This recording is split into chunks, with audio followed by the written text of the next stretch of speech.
Chapter 1155. As the spring festival approached and the wilderness changed, the whole world's attention was attracted by the beast tide. After the exposure of the silver hand and the azure badge, the subsequent impact was slowly fermenting. The entire wilderness was surging with undercurrents. Against this background, the Great Xia dynasty secretly launched a large-scale purchase of food. A huge amount of money was quietly transferred to hundreds of chambers of commerce through the Commerce Office. Then, through the chambers of commerce, they went to Johor, Java, Piao, and even the Peacock dynasty and the Persian Empire to purchase large quantities of food. Some chambers of commerce acted directly, while others went through middlemen. Because the purchase price offered by the Great Xia merchants was slightly higher than the market price, the merchants of various countries acted upon the news and dumped their hoarded food without considering the domestic food storage situation. Even the merchants of the Great Zhou dynasty in the Huaxiao region joined in this feast. 20 million gold coins might seem like a lot, but when it was divided among the 100 merchant guilds in 5 or 6 countries, it wasn't a big deal for the ocean trade that made millions of gold coins every day. Therefore, the Great Xia dynasty's food purchase caused a small stir among the grain merchants and did not alert the entire market.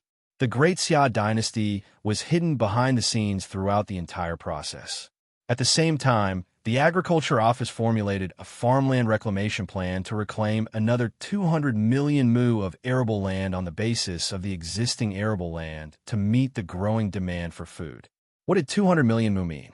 During the Han and Tang dynasties, the total area of arable land in the country was between 500 million mu and 600 million mu. During the Ming and Qing dynasties, the area of arable land increased to about 700 million mu. After industrialization, the area of arable land reached 1.8 billion mu, which was basically a peak. Therefore, with the conditions of the wilderness, it was not a problem for the Great Xia to reclaim another 200 million mu of arable land. The real problem was who would do the farming after the arable land was reclaimed. In ancient times, the area of arable land was often linked to the population. On average, a farmer could take care of 10 mu of arable land. Even if the farming standards of the Great Xia dynasty were the world's leading farmers, and with the convenience of industrialization, it was at most 15 or 16 mu. 200 million mu of arable land required at least 12 million farmers to work. The new population of the Great Xia dynasty was dominated by players. Although casual and professional players accounted for the majority, few were willing to farm. For this reason, the imperial court specially introduced the farm model. The local government would provide a certain amount of financial subsidies and technical support to encourage players to build farms on the newly reclaimed arable land. They would also give preferential tax treatment. Specifically, the agricultural tax would be exempted in the first year and reduced by half in the second year. The Bank of the Four Seas was also willing to provide agricultural loans to players and support them in managing their farms. With a complete set of policies in place, it was extremely attractive to players. This was especially true for casual players. The constant updating of achievement value had the greatest impact on this group of people. If they continued to play around in the game world, they might not even qualify for basic aid when they arrived on Hope Planet. However, if they were to switch to a lifestyle class and start from scratch, they wouldn't be able to keep up with the progress of lifestyle players. They would have long since been squeezed dry. Under such circumstances, running a farm was a good choice. Farms were not as simple as farming. Corn, soybeans, cotton, potatoes, sugarcane, mulberry trees, etc. could be grown. Chickens, ducks, pigs, and even sheep could be raised. It was practically all-encompassing. Even vegetables were in great demand in the market. Shanghai City, for example, consumed an astonishing amount of vegetables every day. The surrounding villages were simply unable to supply all of them. Most of the vegetables were transported to Shanghai City by sea. If a farm was well managed, it could even be used to overtake others. Therefore, as soon as the imperial court's farming model in the county level was released, it caused a wave of heated discussions and endless applications. The earlier the players registered with the county government office, the more likely they would be able to pick a good location. They would also be able to complete the rental and loan procedures in advance and receive vocational training. In fact, they would even be able to make early plans for the farm and build the houses in advance. This winter was destined to be a hot one. January 20th, Summer Palace. In the everlasting palace, Ouyang Shuo was chatting with Lin Jing. As the Snow Rose mercenary group moved their headquarters to Shanghai City, the family moved frequently. When Lin Jing had nothing to do, she would drop by the everlasting palace to see Yu in Luo. Ouyang Shuo was naturally happy to see this happen. When Lin Jing settled in Shanghai City, Ouyang Shuo naturally received her grandly and gave her a duke's mansion for her and Xie Xiyun to live in. This made Lin Jing an important member of the royal family. Even a straightforward man like Bloody Romance was envious of such treatment. She said half jokingly and half seriously, "This is great. The baleful blood mercenary group is going to lose their championship position." Indeed, with Lin Jing's status, the future development of the Snow Rose mercenary group in Great Xia would definitely be better than the baleful blood mercenary group. This is called fate. There's no point in being envious. Bloody Romance could only accept this cruel reality.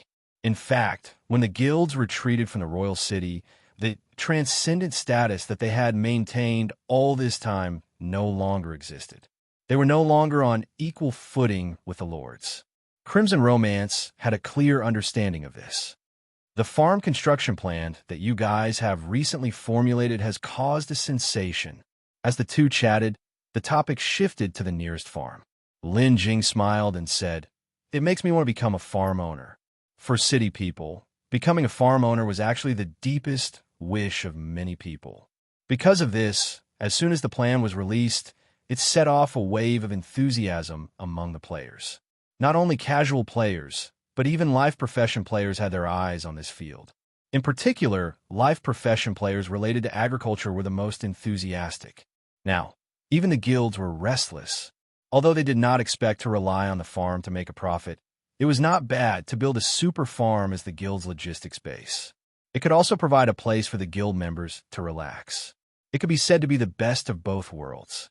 In just 3 days, more than 3 million players had signed up for the construction of the farm, and the number was still increasing at an alarming rate. Ouyang Shuo was somewhat surprised. Such a grand occasion reminded Ouyang Shuo of the ancient times, when high officials and nobles fought to buy farms. How similar were the two?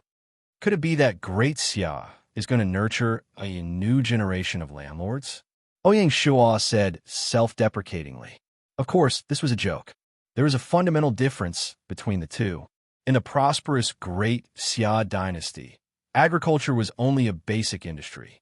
It could not become a pillar or even the only industry like in ancient times. Coupled with the increasingly mature industry, there was naturally no way to talk about the landlords. Hearing Lin Jing say that he wanted to be a farm owner, Ouyang Shuo smiled and said, "Ani, why do you have to give up what is close at hand and seek what is far away? There is a royal farm in the western suburbs of Shanghai City called Shilin Farm. It has everything you need.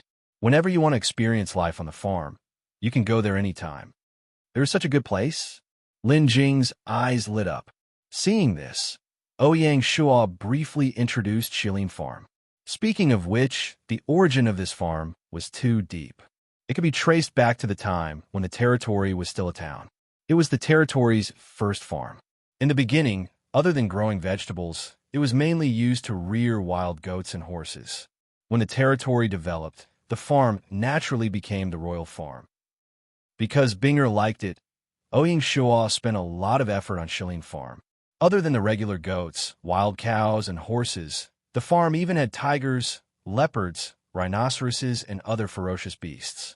Other than growing vegetables, there were also various facilities such as fish ponds and flower beds.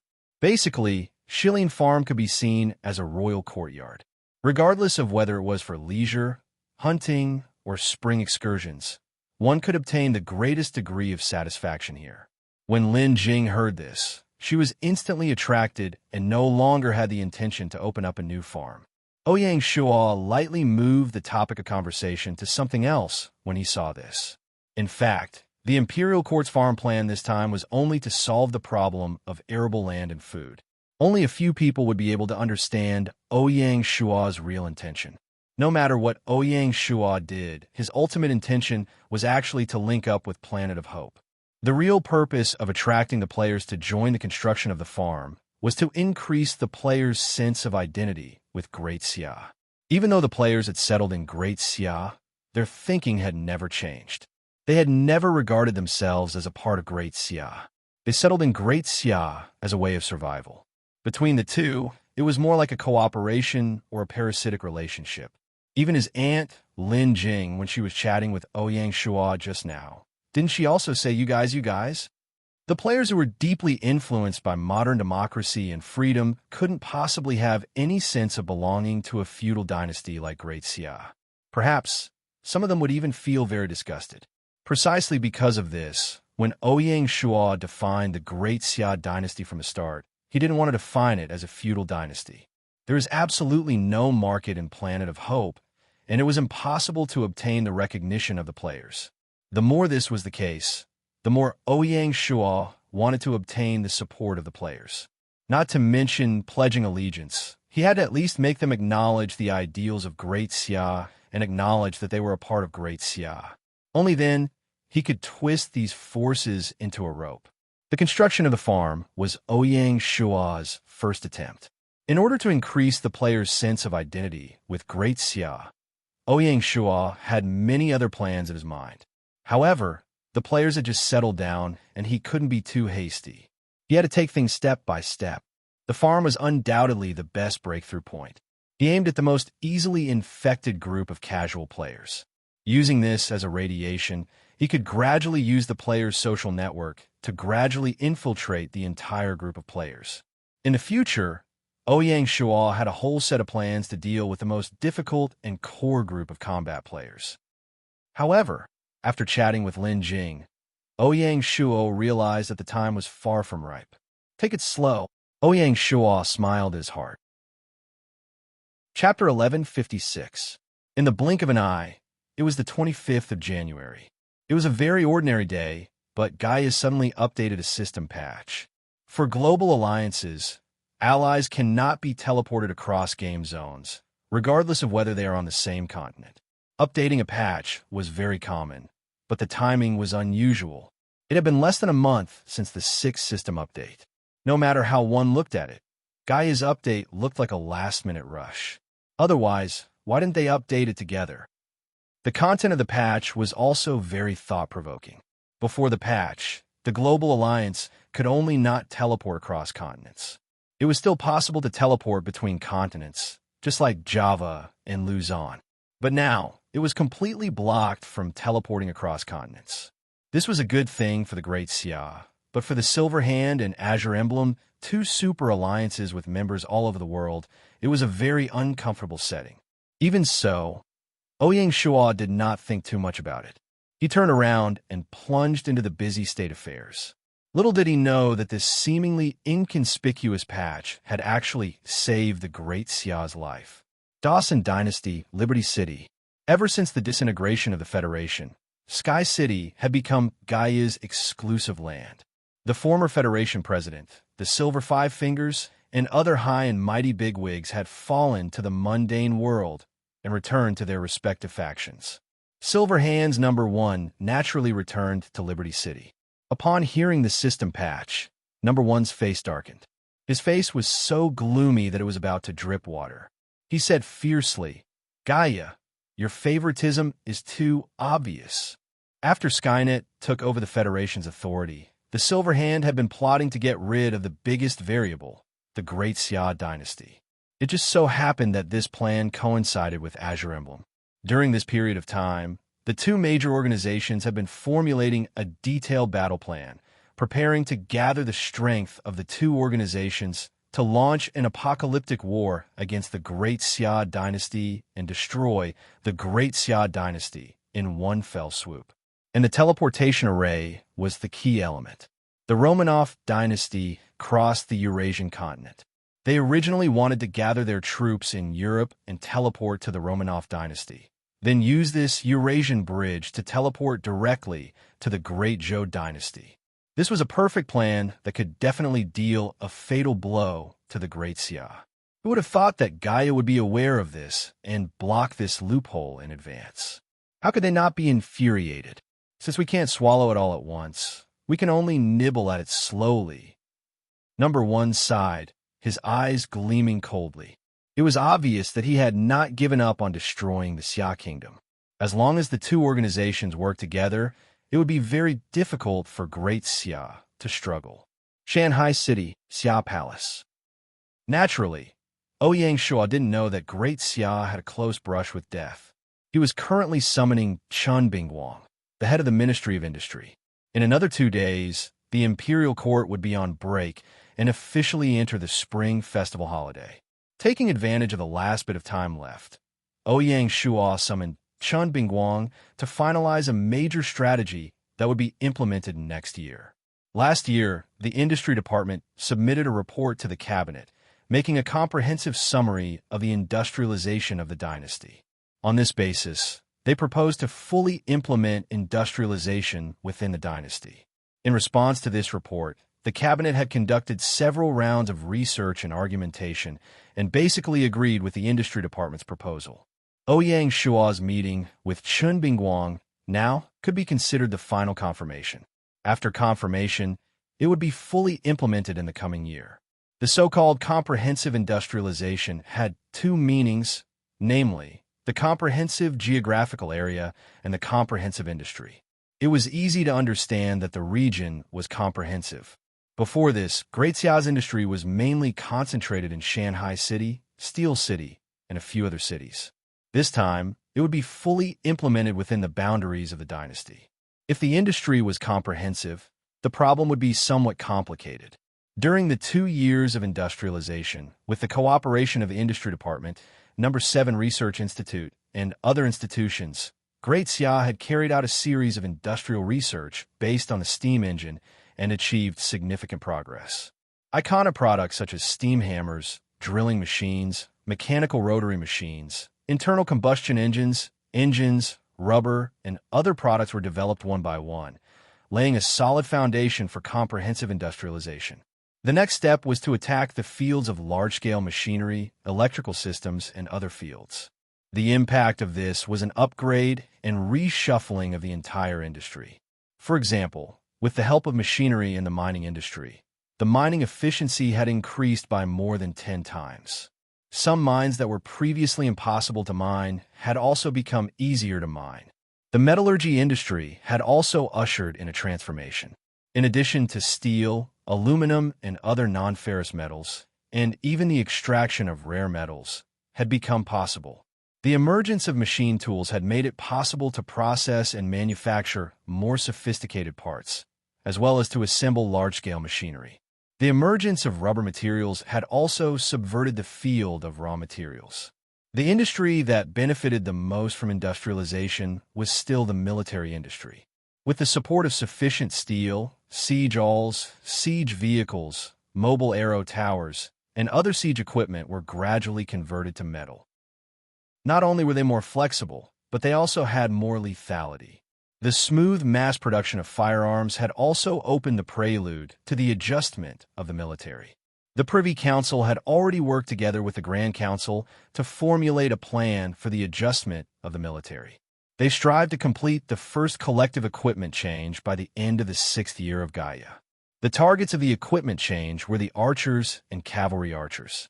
The use of firearms was simple, but it wasn't so simple that it was easy to use. It also required long-term shooting training before it could be used in actual combat. In this aspect, the archers had a natural advantage, as they were the easiest to master firearms. According to the plan, the musketeers would gradually replace the archers and become the long-range strike force of the Great Xia army. As for the saber and shield soldiers, pikemen, heavy swordsmen, and heavy armored cavalry, they would still be retained. The appearance of the monsters and the sudden increase in the strength of the soldiers all indicated one thing. It was impossible to rely on firearms to gain a foothold on Planet Hope. Even the Federation's laser weapons wouldn't work.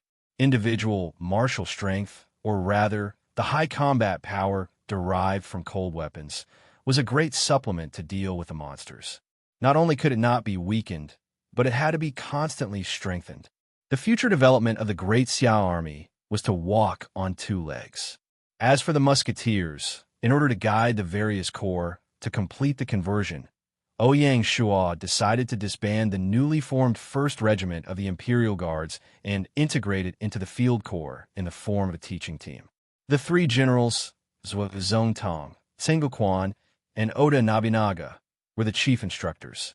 In the Imperial study, Ouyang Shua and Chen Bingguang talked for an entire morning and finally finalized the key details of the industrialization plan. After the opening of the government office after the new year, it would be implemented immediately. "I'll have to trouble you during the new year," Ouyang Shua said with a smile. Since the details have been finalized, the industry department naturally had to work overtime to carry out the final amendments and improvements to ensure that there were no loopholes. Chen Bingguang was also a workaholic. He laughed and said, "Doing this is much more interesting than having a holiday. Even so, I can't neglect my family." Since the establishment of the territory, Ouyang Shua had constantly strengthened the concept of family and had never forgotten it. Chen Bingguang nodded, got up, and left. On the 27th of January, the last day before the holiday, the imperial court issued the last imperial edict. Mulan Yue and Bai Hua were promoted to dukes, while the Siege Lion and Tao Wu were promoted to first-class marquises, effective immediately. Apart from that, a group of civil and military officials were also promoted. This included the officials who joined the Great Xia dynasty after it was established, and they were all conferred the title of nobility. This round of conferring titles before the new year was a summary of the year and also a warm-up for the new year. After Ouyang Shua was promoted to an emperor, the restrictions on conferring titles to court officials were lifted. Not only could he confer titles to dukes, but he could also confer titles to kings. It was just that the weight of a king was too heavy, and Ouyang Shua naturally wouldn't confer it easily. Even so, the promotion of Mulan Yue and Bai Hua to dukes was already shocking enough. In the territory, there were existences that could establish a nation. How glorious was that? The Siege Lion and Tao Wu joined Great Xia slightly later, so they were naturally delayed. Other than Ouyang Shua's preferences, the most important thing was the meritorious service to the imperial court. In Gaia's evaluation of achievements, the title of nobility was an important reference. In the future, Ouyang Shu wouldn't rule out the possibility of opening up the title of nobility to players who settled in Great Xia. Summer Palace. After issuing the last edict, Ouyang Shua got up and left the imperial study. He was prepared to return to Everlasting Palace and start his vacation mode. He would leave the affairs of the state to the back of his mind and accompany his family for a relaxing and happy vacation. Great Xia was a vast country. He could go to Shaline Farm to experience the agritourism or go to the Maldives for a vacation. He could even go on a trip to Africa or even Australia. In his spare time, he could also go offline and chat in the relatively private space of the space shuttle. Of course, as the king of Great Xia, there were some occasions that Ouyang Shua had to attend personally. For example, various banquets, various condolences, and all sorts of fun with the people. All in all, it would be a rather enriching vacation. Chapter 1157. Gaia's 6th year, February 5th, New Year's Eve, Shanghai City. It was another New Year's Eve. Due to the influx of players, Shanghai City was even livelier this year. It was unprecedentedly grand. The streets and alleys were filled with tourists. There were hundreds of stages, dozens of temple fairs, countless fireworks, a dazzling array of exotic goods, and all sorts of acrobatic performances. It allowed the players who had just settled in the Great Xia to witness the heritage of the First Dynasty. I can't even see such a stunning scene in the royal capital. The players could not help but sigh. In the Summer Palace, just like last year, the royal family's New Year's dinner was bustling. Compared to last year, the clansmen were less reserved and more confident. In the past year, many clansmen had successfully passed the probationary examination and entered the government offices. Some even held important positions and began to be active in the Great Xia bureaucracy. Even so, everyone's respect for Ouyang Shuo increased instead of decreased. Ouyang Shuo similarly treated the clansmen with kindness and authority. In the past year, there were a few foppish scions who were caught by the inspectorate and mercilessly put on the bench by Ouyang Shuo. After the banquet ended, Ouyang Shuo invited the elders to the imperial garden for a drink. The younger generation was like a wild horse that had escaped its reins, throwing themselves into the rich nightlife of Shanghai City. This year's New Year's Eve, Gaia did not hold any events. In the past 5 years, the players had already adapted to the game world. Without Gaia joining in the fun, the players naturally had all sorts of activities to celebrate the new year. Gaia could also be considered to have retired. On the first day of the first month, the Great Xia held a grand and solemn ceremony to worship the 3 sovereigns and 5 emperors, declaring China's orthodox status. The entire ceremony followed the ancient rites, making those who experienced it feel like they had experienced a cultural baptism. At the ceremony, Ouyang Shuo ultimately did not invite the various kings to attend. The Great Xia had yet to establish absolute authority in the China region. It was not the right time to invite the various kings to attend the ceremony. It was a deliberate show of flaunting, afraid that it would incur the displeasure of the various kings. Even so, after the end of the ceremony, Ouyang Shuo still sent envoys to deliver the sacrificial roast meat to the various dynasties. It was a declaration of the might of the emperor and also a form of goodwill. As for whether they appreciated it or not, it was different. The following week, it was the New Year's holiday. On February 13th, the Yamen opened again, heralding the beginning of a new year. As soon as the court opened, there were a lot of major announcements, including the promulgation of the Civil Code, Criminal Code, and Commercial Code, the comprehensive promotion of industrialization and farmland reclamation, and so on. Spring is the start of a year's work. Even though winter wasn't over yet, Great Xia had already woken up and was operating rapidly. With the implementation of many major strategies, Great Xia was about to usher in a new round of transformation and upgrade. After issuing the decree, Ouyang Shuo did not stay in Shanghai City. Instead, he officially began his inspection tour that would last for a month. He planned to use this month to complete the inspection of all the field legions. Even though it was the spring festival holiday, not all of the troops were on leave. Putting everything else aside, just the monsters that were constantly emerging from the monster nests were enough to make the Great Xia army suffer. Just as Ouyang Shuo had predicted, the beast tide didn't show any signs of weakening during the spring festival. On the contrary, it was getting more and more intense. While Ouyang Shuo was patrolling, he often ran into scattered monsters in the wild. These monsters that slipped through the net were a huge hidden danger to the local public security. The dragon-hunting beasts, which weren't very eye-catching previously, appeared and disappeared unpredictably. They specialized in attacking lone pedestrians or sneaking into villages to hunt domestic animals. They were extremely destructive. The imperial court had already instructed the governor's office to immediately activate the reserve forces at the county level and activate the militia at the village level as an effective supplement to encircle and suppress the monsters. As a result, the situation improved slightly. Great Xia had 64 field legions scattered all over the empire. During this month, Ouyang Shuo could only do a cursory inspection. Even so, the soldiers were extremely excited. In particular, the veterans who had followed Ouyang Shuo on expeditions had not seen the king for a long time.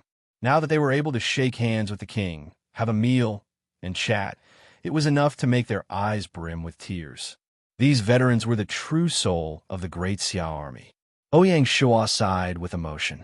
There were indeed some things that loyalty couldn't bear. After Gaia became super god, even if they reached Hope Planet, the game world wouldn't stop operating. Instead, it would continue to evolve and improve, getting closer and closer to a real world. Especially for the robot race, the game world was like a giant hatchery. As the game world evolved, the intelligence of the NPCs would only get higher and higher, thus achieving autonomous evolution. By that time, to the artificial intelligence, the game world would be the real world. Ouyang Shua only hoped that no matter how the future changed, whether they could be materialized in the real world or not, they would be able to treat themselves as part of Great Xia. That was enough. While Ouyang Shua was inspecting the army, the Silver Hand was also quietly taking action. After the failure of the world-destroying plan, the Silver Hand didn't give up and launched the encroachment plan. Their first target was the Morocco province of Great Xia. Although Great Xia had fully opened up the ports and sea routes, the arrogant Silver Hand was still unhappy that the key sea routes were controlled by Great Xia. The continent of Europe and America had always been the exclusive territory of the Silver Hand. They really didn't allow Great Xia to have any influence in this region. To the Silver Hand, this was simply a humiliation. Before the disintegration of the Federation, they were still worried about the academics. Now, however, the two major organizations had joined forces to kick Great Xia out of the competition. At least on the matter of Great Xia, the two major organizations already had a considerable tacit understanding. Coupled with the fact that the former Federation president had lost power in the organization, the Azure Emblem had gone on another wrong path. This was really not good news for Great Xia. Because of the existence of the teleportation array, it wasn't easy for the Silver Hand to break through the Morocco province. They had to be fully prepared to face the crazy counterattack of Great Xia. First and foremost, they had to eliminate the Atlantic Fleet of Great Xia. The Atlantic Fleet was the biggest bargaining chip for Great Xia to exert influence in the Atlantic Ocean. It was also because of the existence of this fleet that the European lords didn't dare to go too far. This time, they weren't prepared to endure it anymore. On the 1st of March, the joint operation began. In a month's time, the Dawson Dynasty's Dawson Fleet, the Gangder Dynasty's Royal Fleet, the Spanish Invincible Fleet, the Gaul Dynasty's Gallic Fleet, and the Portuguese fleet quietly assembled under the cover of the joint escort. They took advantage of the Atlantic Fleet's routine inspection to surround it in one fell swoop. 5 against 1. Even though the Atlantic Fleet was prepared and had extraordinary combat power, and even formed the first magic-powered submarine fleet of Great Xia, they still couldn't beat them. As soon as the battle started, Alvaro used the communication compass to inform Ouyang Shua, who was inspecting the army. Even so, Ouyang Shua couldn't do anything.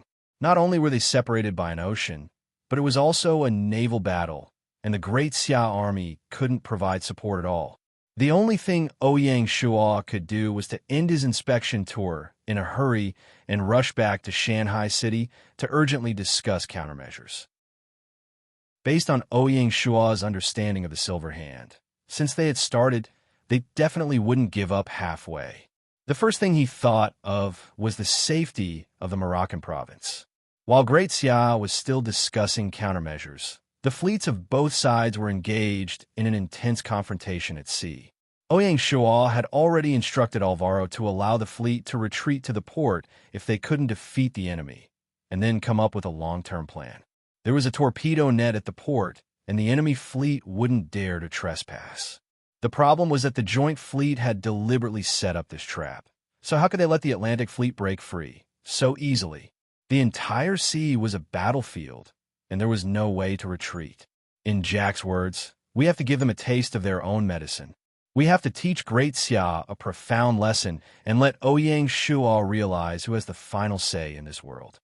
Jack had always been brooding over the destruction of the Freedom Fleet. This was the largest naval battle in history, and it lasted for 3 days and 3 nights. The waters near Moroccan province were flooded with blood, and it almost became a Red Sea. Countless warship wreckages were washed onto the beach of the Moroccan province, and it was a ghastly sight. In this battle, the Silver Hand's superjoint fleet finally defeated the Atlantic Fleet in one fell swoop after paying a huge price, making the fleet completely history. Fleet Commander Alvaro and Deputy Commander Lu Meng were both killed in battle. It was reported that the Spaniards tried to persuade Alvaro to lead the Spanish Invincible Fleet again, but Alvaro refused. He only said, "I am already a citizen of Great Xia, and I would rather die in battle This was a gloomy day for the Great Xia Navy and the Great Xia Dynasty. Chapter 1158. Shanghai City, Summer Palace. The atmosphere in the imperial study was very gloomy. When a video of Alvaro's heroic sacrifice was transmitted in real time through the communication compass, Ouyang Shua's eyes were red and his fists were clenched. I must take revenge for this. Ouyang Shua gritted his teeth. Ouyang Shua had forgotten how long it had been since the Great Xia suffered such a big loss. This was undoubtedly a heavy setback for Ouyang Shua, who had just implemented a series of new policies and was preparing to lead the Great Xia to a new height. The enemy has taken down the Atlantic Fleet. I'm afraid the next step will be to attack the Morocco province. Everyone, please share your views on how to fight this battle. Ouyang Shua's voice was low. There had never been a precedent of the Great Xia being occupied, and Ouyang Shua naturally did not want to make an exception.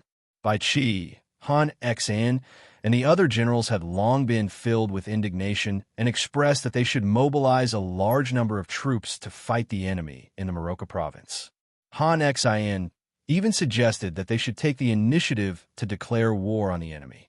Zhang Liang, on the other hand, did not say a word throughout, as if he had other ideas. Just as the generals were discussing how to fight the battle in Morocco, an urgent report was submitted, causing the lively imperial study to become depressed again. March 4th, the Silver Hand Coalition fleet had just annihilated the Atlantic Fleet. Algeria, under the banner of restoring the Morocco royal family, officially declared war on the Great Xia, intending to recapture Morocco. In reality, Algeria was not the only country participating in the war. According to the information obtained by the Black Snake Guards, more than half of the territories in the Mediterranean Sea were mobilizing troops. The ones that were closer, like Spain, had already arrived at the Algerian capital, Algiers. According to preliminary estimates, the total strength of the Allied forces was no less than 1 million. Well, we haven't even prepared to fight Algeria, but they jumped out on their own. Although there was a smile on Ouyang Shua's face, anyone could feel his anger. That was not all. Almost at the same time, the enemies around the Great Xia began to move. The Great Zhou dynasty, Johor, Piao, Java, and the Romanov dynasty all sharpened their swords and began to mobilize their troops to the border. Even the Peacock dynasty showed interest in the Maldives County.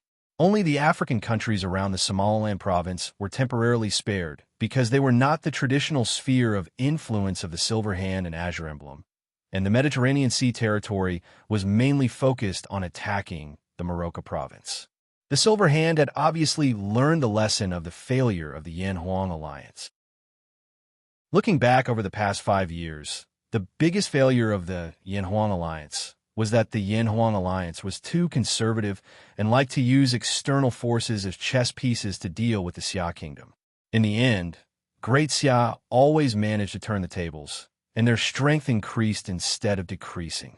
Now, the Yan-Huang alliance was being suppressed by Great Xia, becoming a pitiful negative example. This time, whether it was the naval battle or the Battle of Morocco, the Silver Hand went all out. The members personally went into battle and engaged in close combat with Great Xia, leaving no room for maneuver. For an existence like Great Xia, once it recovers, there will be endless troubles in the future, Number 1 said. In just a few days, Great Xia was besieged on all sides. The situation had developed to such an extent, yet Ouyang Shua had instead calmed down, because there wouldn't be a situation that could be worse than this. What he had to do now was how to break out of this hopeless situation. Go! Ouyang Shua stood up and led the generals to the map. The Romanov dynasty is nothing to worry about. Ouyang Shua pointed to the north of the map. The Siberian region of the Romanov dynasty bordering Liaojin province is vast but sparsely populated. It's a true wilderness. It's still winter, and the Romanov dynasty wants to attack Liaojin province from here. It's simply wishful thinking. The center of the Romanov dynasty was still on the European continent. Then, Ouyang Shua looked south and pointed to Southeast Asia. Without the help of the Navy, the threat that Java can pose to us is very limited. The key is Piao and Johor. One is adjacent to Siam Province and Hanoi Province, and the other is a direct threat to Xingzhou County, where the protectorate of the southern border is located. Thinking of this, Ouyang Shuo gritted his teeth at the azure emblem. If they hadn't changed their mind at the last minute, Great Xia would have already taken these two countries in, and they wouldn't be in such a predicament today. Ouyang Shuo would remember this debt. What about the Great Zhou Dynasty? Bai Qi asked. The Great Zhou Dynasty bordered Great Xia and had sufficient military strength. Furthermore, they were fighting on their own territory and had sufficient reasons to start a war. Thus, in Bai Qi's view, the Great Zhou Dynasty was the biggest threat to Great Xia. He didn't know why the king didn't mention it. The Great Zhou Dynasty wouldn't miss such a good opportunity to turn the tables with the help of an organization. It could even be said that the Great Zhou Dynasty would bet everything on this war and launch a counterattack at the most unlikely time. Dichen had been waiting for such an opportunity for a long time. If the Great Zhou Dynasty participated in the war, they could at least pin down 4 of Great Xia's armies, which would be very fatal. Ouyang Shuo smiled and took out a card. It was the war exemption card that he had drawn when he was promoted to a king. He had kept it until now and could finally put it to use. War exemption card. During the time when the territory is at war, it has one chance to be exempted from being harassed by the surrounding territories for 1 month. Friendly reminder. War exemption is only effective within the country and takes effect immediately. When Bai Qi and the others saw this, their eyes lit up and they said with a smile, with such a trump card, we can really make some preparations. Imagine Great Zhou mobilizing so many people to come here, only to be intercepted by a card. It would be quite an injustice. Han Xian asked, so, the conditions for the war in Morocco are still valid? Ouyang Shuo was about to nod. He had a very unyielding character. There was no reason for the Great Xia dynasty to hide and not fight back when the Silver Hands were already at their doorstep. He wanted to take this opportunity to have a good fight with the Silver Hands. He might even be able to capture Algeria in one fell swoop and make the Silver Hands go for wool and come home shorn. At this moment, Zhang Liang suddenly said, Your Majesty, what good plan does the sun have? Ouyang Shuo smiled. Zhang Liang's expression wasn't relaxed. He said solemnly, Your humble servant pleads with your Majesty to take the initiative to give up Morocco. The smile on Ouyang Shuo's face disappeared. What did you say? Everyone could feel the accumulated anger in Ouyang Shuo's body. Bai Qi and the other generals couldn't help but feel a chill in their hearts.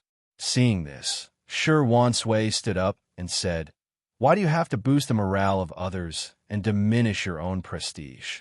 Zhang Liang was unmoved. Ouyang Shuo suddenly reached out and stopped Shi Wansui's somewhat impolite questioning. He looked deeply at Zhang Liang and said, Since the sun said so, you must have some misgivings. Why don't you tell me in detail? Bai Qi and the others also looked at Zhang Liang curiously. Zhang Liang nodded silently. His palms were actually slightly sweaty. Throughout history, how many unparalleled kings could listen to different opinions at critical moments? The king was in high spirits, and when he was suddenly provoked, he would instinctively choose to fight back to the end. At this critical juncture, it was really a risky move for him to take the initiative to give up the war. However, as the chief think tank of the dynasty, Zhang Liang had to mention it because this was his duty. Even if it might cost him his life, he wouldn't hesitate. From the destruction of the Atlantic Fleet and the analysis of the intelligence we just obtained, the Silver Hands are completely different from the previous Yin-Huang alliance. If we choose to fight the enemy in Morocco, do you think the enemy will retreat? Zhang Liang asked. No. Since that's the case, the battle in Morocco will be a super battle with millions of soldiers on each side. Given the food reserves in Morocco, will they be able to support such a battle? Zhang Liang asked again. Morocco was isolated and did not produce much food. Normally, it could only barely be self-sufficient. Naturally, it would not be able to support the consumption of 1 million soldiers. The imperial study fell into an awkward silence. Seeing this, Zhang Liang continued, As long as we think of a way and are willing to spend money and pay the price, it is not impossible to solve the food problem. The question is this a price that the dynasty can bear? Or is it worth it? Ouyang Shuo was expressionless. In order to protect the integrity of our territory, any price is worth it. Your Majesty is right. Zhang Liang did not refute. But if that happens, the Morocco battlefield will become a quagmire that will drag the dynasty into the swamp until it collapses. The Silver Hands have many members. They can afford to waste time, but the dynasty cannot. Zhang Liang concluded. Ouyang Shuo wanted to retort, but he did not know where to start. Yes, only half of the lords of the Mediterranean Sea had sent their soldiers. The Dawson dynasty and the Gangder dynasty had not even moved, but they had already forced the Great Xia to the edge of a cliff. In the end, the Great Xia did not have the resources to face such a colossus head-on. When he thought of this, Ouyang Shuo unconsciously clenched his fists, feeling extremely sullen. Once we expend a great deal of energy on the Morocco battlefield, the Great Zhou dynasty, the Kingdom of Java, the Kingdom of Johor, the Piao Kingdom, the Peacock dynasty, and even the 8 great dynasties within our borders will begin to grow restless. Zhang Liang's words were no alarmist. The Great Xia had not yet established absolute authority in the Huaxia region, and it was not just the unruly Mongols and the Western Turkic Khaganate that wanted to challenge the Great Xia's rightful position. How could those who appeared submissive not know of their hidden ambitions? An injured lion could not lead a pride and would only be attacked by challengers. Even Ouyang Shuo felt a chill when he thought of such a scene. The Silver Hand's calculations are truly too deep. They directly grasp the Great Xia's lifeline, and their timing is extremely accurate. So, there's nothing we can do other than give up the Morocco province? Ouyang Shuo's eyes were filled with unwillingness and extremely sullen. Zhang Liang shook his head. That's not the case. Just now, His Majesty also analyzed that we also have a trump card in our hands. If we give up the Morocco province of our own accord, there's actually a lot we can do. In fact, it is not impossible for us to make a comeback. Zhang Liang was brimming with confidence. Ouyang Shuo's spirits rose at this, and he felt a little better. He said, I'd like to hear the details. He looked at Zhang Liang with admiration and even more anticipation. To have a stabilizing force like Zhang Liang was truly the Great Xia's fortune. Chapter 1159. For Great Xia, giving up the Morocco province or not was a completely different situation. Choosing to fight to the death with the enemy in Morocco was not only a waste of energy, but also a huge risk. If it was not handled properly, it could lead to a collapse. After Zhang Liang's analysis, Ouyang Shuo even suspected that this was the real purpose of the Silver Hand. Voluntarily giving up would give them a sense of freedom. There are many things we can do while attracting the enemy's attention in Morocco.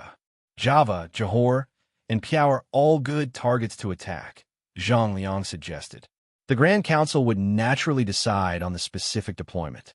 Just a reminder, if you don't want Somaliland to follow in the footsteps of Morocco province, you have to act fast, Zhang Liang concluded. Don't forget that Somaliland was across the sea from the Arab Empire. Based on the above judgment, the Grand Council held a secret discussion for a day and a night before finalizing the final battle plan. Early the next morning, the Great Xia soldiers scattered all over the country received military orders and began to take action. A huge battle was about to break out. Handan City, the palace. Dichin was in a very good mood for the next few days. After Algeria officially declared war on Great Xia, Dichin smiled and said, Great, winter is finally over. Unmatched Elegance also smiled and understood Dichin's mood very well. This time we won't be greedy. Let's take down Great Xia's Beijiang province and Liaojin province. Dichin was very confident. With Great Xia pinned down, he naturally didn't care about the Beijiang army. Unmatched Elegance nodded. Dichin didn't get too excited and knew his limits. Even if Great Xia was besieged, it was still a lion that couldn't be easily challenged. To Great Zhou, it was already a great harvest to be able to successfully take down 2 big provinces. In the future, If the Silver Hand continued to pressure Great Xia, they could naturally take down Yingzhou province. In that case, Great Zhou's predicament would be completely resolved. From then on, they would be free to do whatever they wanted. Old fox, let's see how long you can be arrogant for, Dichen muttered to himself. Year 6 of Gaia, 5th of March. The Chamberlain of Honglu of Great Xia responded positively to Algeria's claim of assisting the Moroccan royal family in restoring their country. They declared, the idea of restoring the country is too ridiculous. The Moroccan province is part of Great Xia's territory and cannot be violated. In line with the remarks of the Chamberlain of Dependencies, the 1st and 2nd Corps of Great Xia's West African Army began to assemble at the eastern border.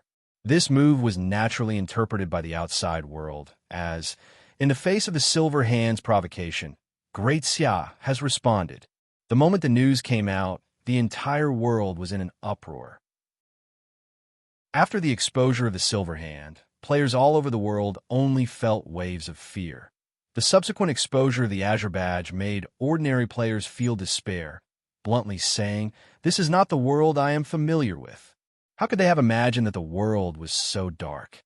Under such circumstances, the Great Xia dynasty, which had always been at odds with the Silver Hand, coupled with Ouyang Shua's background as a commoner, suddenly became a beacon of light in the darkness of ordinary players. When the Atlantic Fleet was treacherously crushed by the Silver Hand, the players were worried. Algeria's declaration of war pushed the global situation to a new peak. The players were waiting to see how Great Xia would respond. Would it be war or peace? The players were conflicted. On one hand, they hoped that Great Xia would not be afraid and go against the Silver Hand. On the other hand, they were worried that Great Xia would not be strong enough and be destroyed by the Silver Hand. In that case, they would have no hope. Great Xia's response naturally caused a lot of discussion among the players. Over the next few days, the various armies of Great Xia began to mobilize frequently and gather at the cities with teleportation portals. Anyone with a discerning eye could see that Great Xia was preparing to go to war and defend the integrity of its territory to the death. This was very much in line with Great Xia's usual style. When the Silver Hand received the news, they finally felt relieved and no longer had any scruples. In the end, they are still young. They can't stand the provocation and explode at the slightest touch. Number 1 was in a good mood. After confirming that Great Xia was really going to go all out under the organization of the Silver Hand, the Mediterranean Allied forces accelerated their gathering in RG City, and a huge amount of supplies followed to the front line. The Spanish Invincible Fleet, the Portuguese fleet, and the Gallic fleet took on the heavy responsibility of blocking the western waters of Morocco. Originally, they even wanted to block the Strait of Gibraltar, but with the intervention of Atlantis, they finally gave up and did not go too far. Fortunately, as long as the west coast was blocked, Morocco province could do nothing at sea. It had to be said that Great Xia owed Atlantis a huge favor this time. If not for Kalia's intervention, Great Xia's next plan might not have been implemented so smoothly.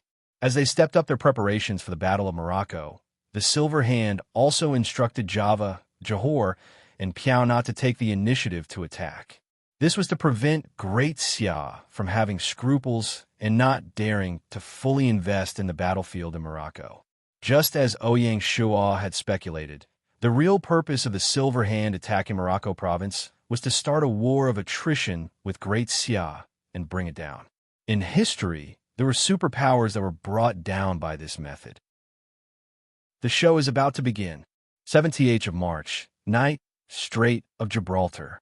Under the cover of the dark night, more than 100 merchant ships shuttled between Base City and Tangier City, which were across the strait.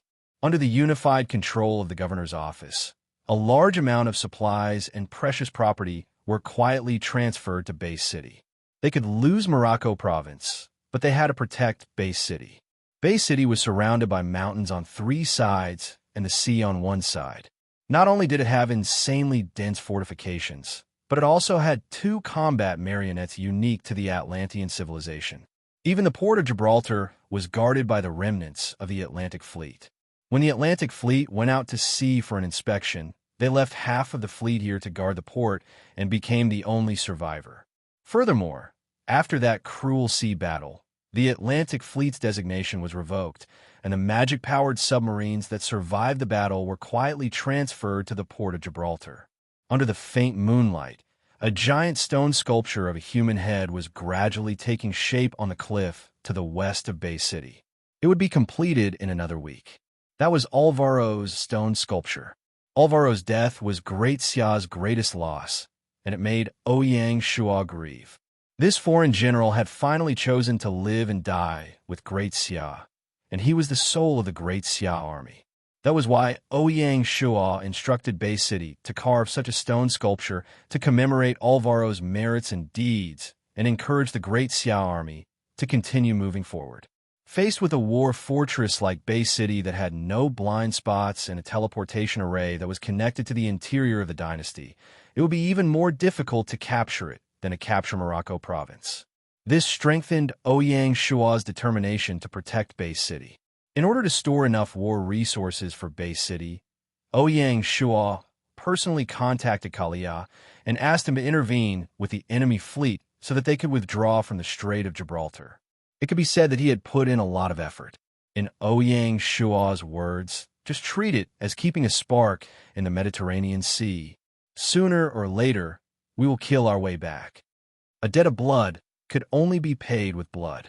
While the resources were being transported to Bay City, the 3rd Corps of the West African Army was also stationed in Bay City. At the Tangier Pier in the night, a young lady, surrounded by a group of officials, was looking at the busy pier in a daze. With the dim lights of the pier, one could clearly feel that the lady's figure was a little desolate. "Sir, are we really going to give up?" Some Moroccan officials still couldn't understand the imperial court's decision. The young lady was the newly promoted Duchess of Great Xia and the governor of Morocco, Molanyu. Her feelings for Morocco were deeper than her feelings for the officials, but she didn't have any complaints. The imperial court's decision is right. Morocco is isolated overseas and doesn't have enough resources. It can't stop the enemy's attack at all. Rather than that, it's better to give up. Molanyu's voice was calm, and no one could tell what she was thinking. "Sir, you've put in a lot of effort to make Morocco prosperous today. It's really a pity to give up just like that." The official only felt that it was a pity for the governor. Molanyu smiled faintly and didn't say anything. As the first player governor of Great Xia, Molanyu knew how to make choices. She also knew how to put aside her personal feelings and look at things from the perspective of the imperial court. "Go back." Molanyu took one last look at the ships in the distance and turned to leave. There are still things in Morocco that she can't give up, such as the countless citizens of the province. Only officials, high-level craftsmen, and other rare talents were qualified to use the teleportation formation to return to Shanghai City. The remaining ordinary citizens could only fend for themselves. Molanyu had to rush back to Rabat City as soon as possible and hold her post until the last moment of the battle. Chapter 1160. In the blink of an eye, it was March 10th. During this period, the transfer of Morocco was carried out in an orderly manner. In order not to arouse the suspicion of the Silver Hand, the whole process was carried out relatively slowly. On this day, the vanguard of the Silver Hand Coalition Army arrived at the border of Algeria. The border between Morocco and Algeria was half plateau and half mountain range, making the road difficult to traverse. When Lubu was ordered to hunt down the king of Morocco, he got lost in the forest.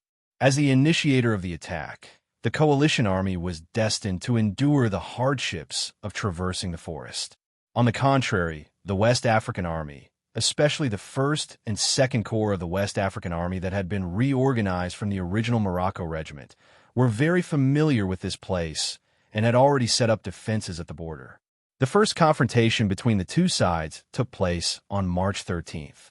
On the next day, the vanguard of the coalition army would walk out of the forest and officially set foot on the territory of Great Xia. At this time, the West African Army took advantage of the geographical advantage and set up an ambush in the forest, giving the coalition army a head-on blow. The 100,000 vanguard troops were scattered in the vast forest, but the West African Army was like a ghost, constantly reaping the lives of the enemy. If the main force of the coalition army hadn't arrived in time to reinforce them, the 100,000 soldiers would have been in danger.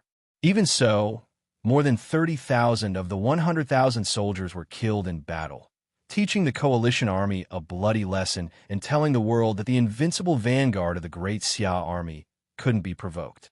However, when the main force of the coalition army arrived, the West African army suddenly cowered and obediently withdrew.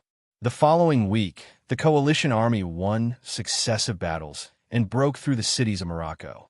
The West African army fought and retreated all the way to Rabat City. Even so, the coalition army didn't dare to take it lightly.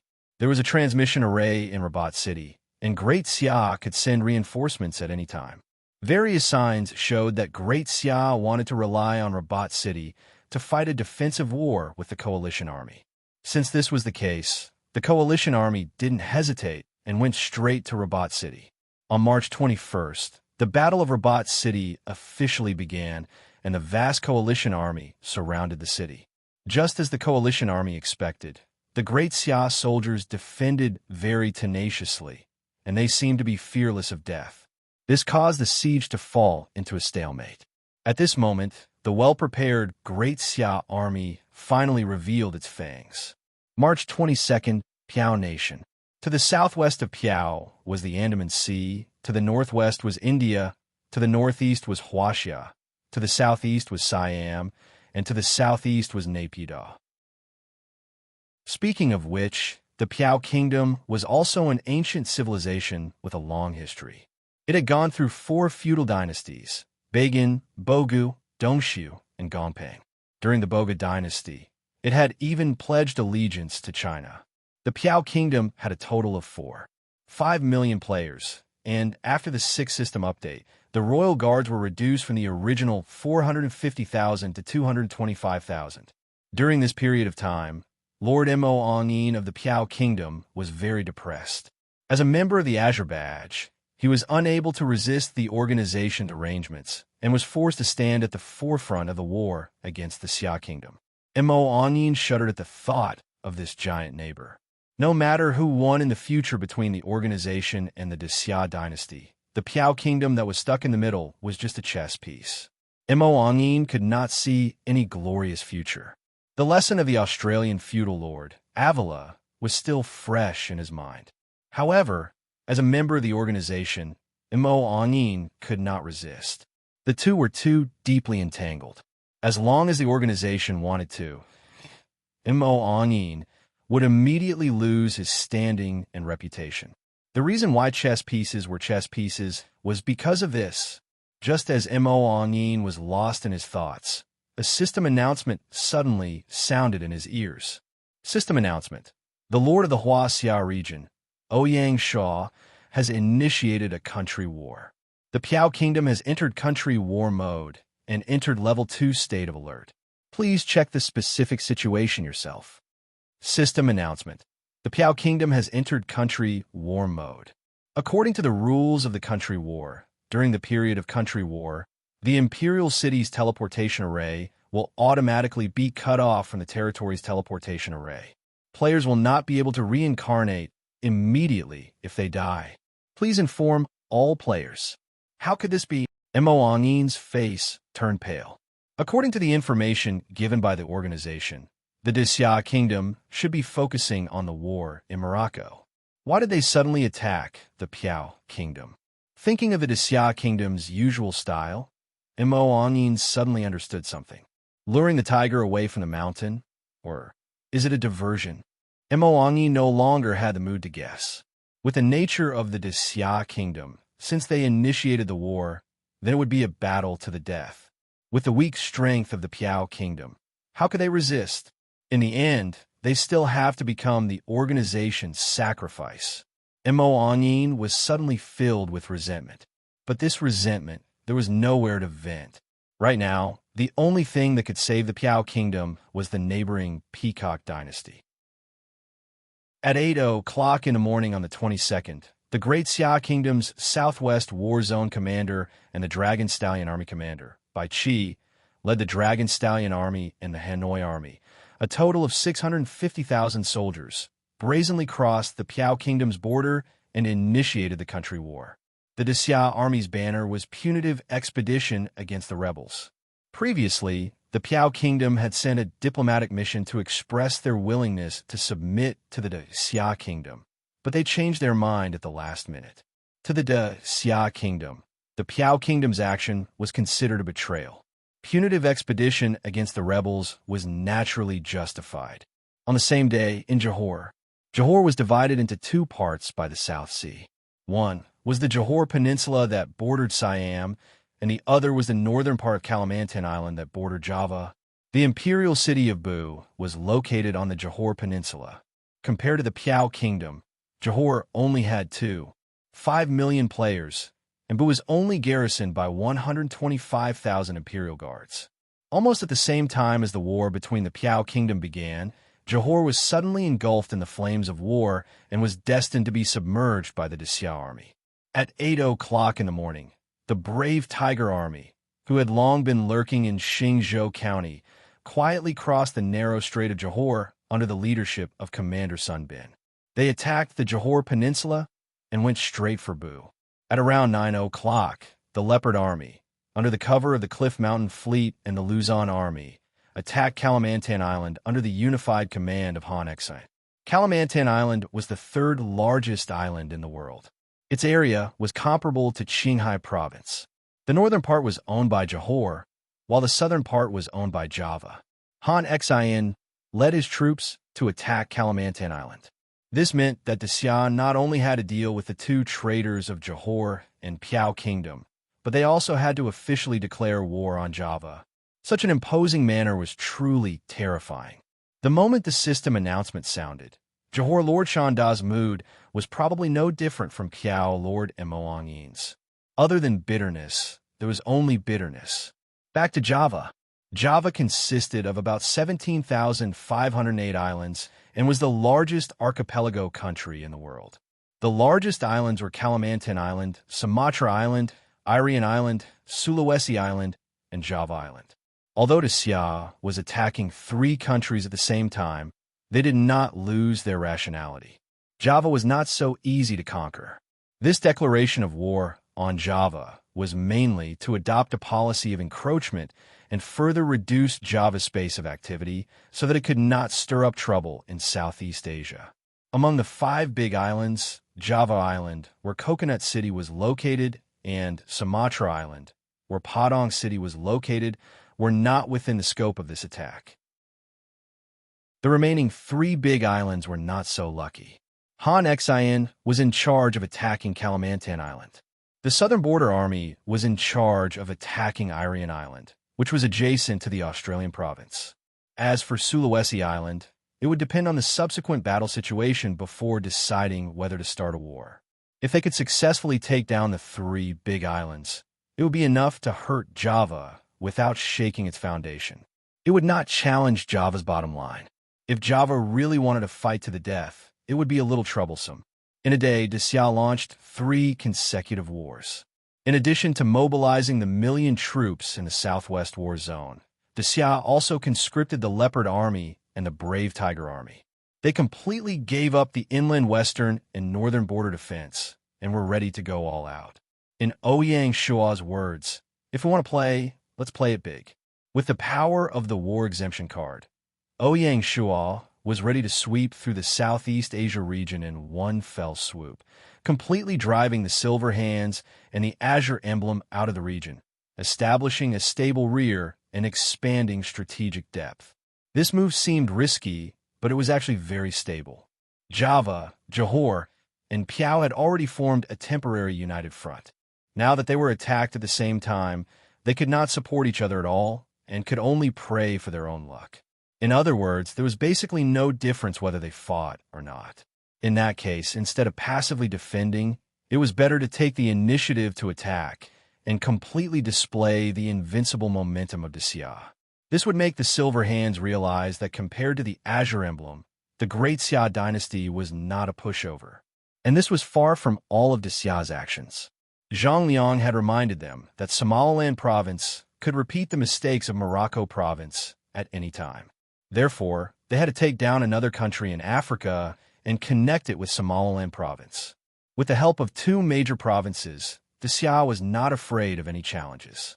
It had to be said that one of the reasons why Morocco province was in an awkward situation today was that it and Somaliland province were separated by tens of thousands of miles and were not connected. Otherwise, it was not impossible for the Xia to fight with the Silver Hands on the battlefield in Africa. Therefore, when the three wars in Southeast Asia started, the Xia set off the flames of war on the African continent, and the vanguard was directed at Ethiopia, which bordered Somaliland province. Ethiopia had a history of 3,000 years of civilization. It was established in the 8th century BC as the Nubian Kingdom. At present, it had 10 million players and 500,000 imperial guards in Addis Ababa. Compared to the Southeast Asia region, Ethiopia was larger than Johor and Piau combined. Because of this, in order to take down Ethiopia, the Siam mobilized the imperial guards, city guards, and the East African Army, a total of more than 1 million troops. In addition, the West African Army would also support Morocco province after withdrawing from there. It could be said that the Battle of Ethiopia was the most crucial battle in this war for the Xia. If it was just a battle with Ethiopia, the Great Xia army still had a good chance of winning, but they were worried that the neighboring Arab empire would not be willing to be left out and join in, complicating the war. The war exemption card was only valid for a month, which meant that it was best for the Xia to resolve the 4 wars within a month. Otherwise, there would be endless troubles. It was also based on this 1 month's judgment that the Great Xia army had been holding back for the first half of the month, as they wanted to make more adequate preparations. It was fine if they didn't move, but once they did, it would be shocking. Great Xia's long-planned, sudden action shocked the world once again. Just when the players around the world thought that the Xia was going to fight with the Silver Hands in Morocco province, the Great Xia dynasty actually made a feint and launched 4 consecutive wars. This also meant that the Xia had no intention of protecting Morocco province at all. This was the truth. As soon as the war ended on the 22nd, Mulan Yu led the last batch of officials to evacuate and teleport back to Shanghai City to wait for the court's next arrangements. The West African Army left the 3rd and 4th Legions to guard the base cities. The remaining 3 legions immediately teleported to Somaliland province and turned around to join the Ethiopian battlefield. On the 23rd of March, the Allied forces successfully captured Morocco province. Unfortunately, on the way to Rabat City, the former king of Morocco unfortunately encountered an attack by the remnants of the Great Xia army. He died and ultimately didn't complete the magnificent feat of restoring his country. Anyone with a discerning eye could tell who the so-called remnants of the Great Xia army were. The Silver Hands weren't selfless lay foam. How could they painstakingly conquer Morocco province to an NPC? From the very beginning, the restoration of the former king of Morocco was destined to be a tragedy. After the war, regarding the ownership of Morocco province, the Silver Hands showed great restraint, and there wasn't an ugly situation of a pack of wolves fighting for food. The organization naturally had its ways of surviving for hundreds of years. Before the war, the Silver Hands had already decided on the disposal plan for Morocco province. In short, the province would be handed over to Spain, and 70% of the taxes collected would be handed over to the organization.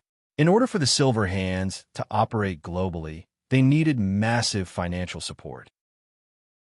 Previously, the expenses were mainly from core members, but now that there was public territory, it was naturally different. The remaining 30% of taxes was Spain's labor fee. Including daily administrative expenses, it wasn't considered a fat piece of meat. In particular, when the coalition forces invaded Rabat City and saw the empty treasury, they had a headache. In just half a month, the essence of Morocco province had been evacuated, leaving only an empty shell for the Silver Hands. Under Mulan Yu's administration, the Chinese culture had already taken root in Morocco province. Now that it was suddenly ruled by the Spanish, it was certain that they wouldn't be able to adapt. If Spain wanted to put Morocco province on the right track, it would probably take some effort.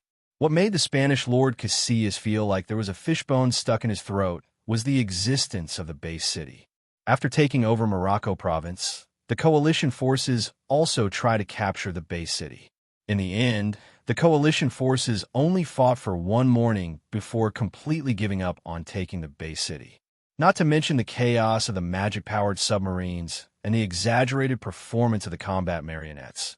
Just the 3,000 cannons deployed on the coast made the coalition forces scalp numb. After a round of firing, no warship dared to approach. How is this a city? It's simply a super artillery battery. No matter how fierce the coalition forces were, they didn't dare to be so headstrong and brave such artillery fire to launch an attack. That kind of battle damage wasn't something the coalition forces could afford. Such an outcome not only made Casillas uncomfortable, but it also made the Silver Hands higher-ups dumbfounded. After thinking about it carefully, they didn't seem to get any substantial benefits after mobilizing so many people. Great Xia is still maintaining its presence in the Mediterranean Sea. After spending so much effort, it only got a piece of land in Africa. Chapter 11:61. Of course, the Silver Hand did not get nothing. Be it the fall of the Atlantic Fleet or the loss of the Morocco province, they were both great losses for the Great Xia. Although the base city was still there, Great Xia's influence in the Atlantic Ocean and the Mediterranean Sea had been suppressed to the lowest point in history, and they couldn't leave the port of Gibraltar. From this point of view, the original intention of the Silver Hand strategy had basically been achieved, and through this battle, the Silver Hands had also proved their strong position in the world. As powerful as Great Xia was, it was impossible for them to face them head-on. Even so, the Silver Hand could not be happy, because the 4 wars that the Great Xia dynasty had suddenly launched were likely to change the global situation. In comparison, the Battle of Morocco was nothing. The Dawson dynasty, the Free City. Number 1 looked a little embarrassed. He had previously mocked Ouyang Shuo for being too young and impatient. Who would have thought that Great Xia would actually make a feint and put on a show to deceive the Silver Hand? You really can't look down on youngsters. Although number 1 was embarrassed, he wasn't too worried. Among the 4 countries that Great Xia attacked this time, Africa's Ethiopia neither belonged to the Silver Hands camp, nor was it a member of the Azure Emblem. Johor and Pyo were both members of the Azure Emblem. Only Java was considered a member of the Silver Hand. From the looks of it, Great Xia had no plans to completely destroy Java. In other words, if the Great Xia succeeded this time, it would be the Azure Emblem that suffered heavy losses, not the Silver Hand. Naturally, number 1 was happy to see this happen. Therefore, when the Piao Kingdom asked for help from the Peacock Imperial Court, number 1 did not force the Peacock Imperial Court to send reinforcements. Whether to send troops or not was entirely up to the Peacock King Delawa. Now, let's just watch the show in peace. Neither the Dawson dynasty nor the Gangder dynasty would be able to intervene in the Asian War. While preparing to watch the show, number 1 was a little envious of number 2's good luck. Looking at the situation, Great Xia had placed all their bets on the overseas battlefield. The defense on the mainland would definitely be weak. As long as the Great Zhou dynasty did not make a mistake and attack decisively, they would definitely be able to reap great rewards. It was not impossible to launch a counterattack against Great Xia. He really got off easy. Number 1 shook his head helplessly and stopped thinking about it. Great Zhou dynasty, Handan City. Is the old fox crazy? When Dichan found out that the Great Xia was going to start 4 kingdom wars at the same time, his first reaction was disbelief, but he had to believe it. Xiong Ba and Lord Chunshin had already confirmed that the brave Tiger Army and the hidden Leopard Army of Great Xia had indeed been transferred away, leaving the border defenseless. To Dichun, this was definitely a huge temptation. Should he carry out the previous plan and send his troops to the northern borderline province? Or should he lead his troops south and directly attack the hinterland of Great Xia? South. Dichun did not hesitate. Such a good opportunity could only come once. On the 25th day of the 3rd month, the Great Zhou dynasty's Scarlet Yang Army, Red Blood Army, and Conqueror Army received orders to head south and attack Great Xia's Jianchuan province, initiating a civil war in the Huaxia region. As soon as the news came out, the Huaxiao players were in an uproar. Great Xia is expanding their territory, but Great Zhou is stabbing them in the back. Their intentions are unforgivable. Traitor! Traitor! Shameless bastard! Get out of the Huaxiao region! For a moment, the sky was filled with curses and insults towards the Great Zhou dynasty. The crowd was agitated. Even the players who had chosen to settle in the Great Zhou dynasty were ashamed. They had to obey the guild's decision, but they couldn't bear such humiliation. The real world was already very difficult to endure, but who would have thought that they would have to suffer even more in the game world? I've had enough of these suffocating days. Some players were indignant and brazenly left the guild, preparing to settle in Great Xia. They didn't believe that the Great Zhou dynasty, who only dared to stab others in the back, could win against the Great Xia dynasty. Of course, most people's blood was cold. In the wilderness, the winner takes all. Before the situation of the war was clear, most of the players who settled in the Great Zhou dynasty chose to watch from the sidelines. Some even thought, if the Great Zhou dynasty really succeeds in their sneak attack, we will also benefit from it. Talking about loyalty to the players was like playing the lute to a cow. Handan City, the palace. Faced with the overwhelming criticism from the outside world, Di-chun was expressionless and calm. He had already decided to endure all of this. Whatever path you choose, you have to bear the hardships. Peerless Elegance's eyes were gloomy.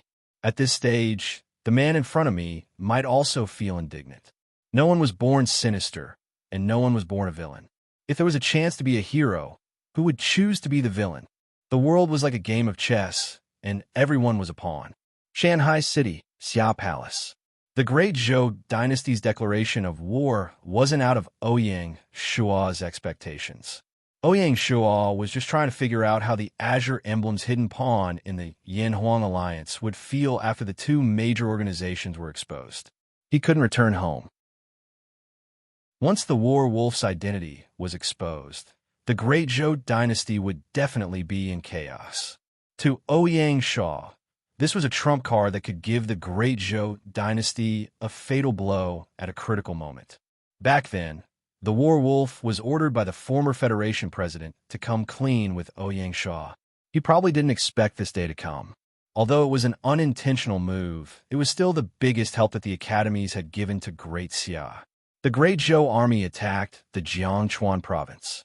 Ouyang Shua wasn't in a hurry to use the war exemption card. He finally had a chance to make the Great Zhou dynasty a scapegoat.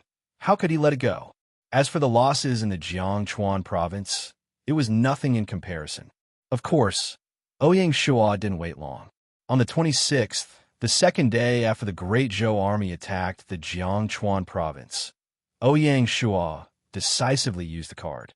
A ray of golden light shot into the sky, as if the territory had been upgraded. It turned into a halo in the sky and spread towards the Great Xia's border, quickly sweeping across the Jiangchuan province.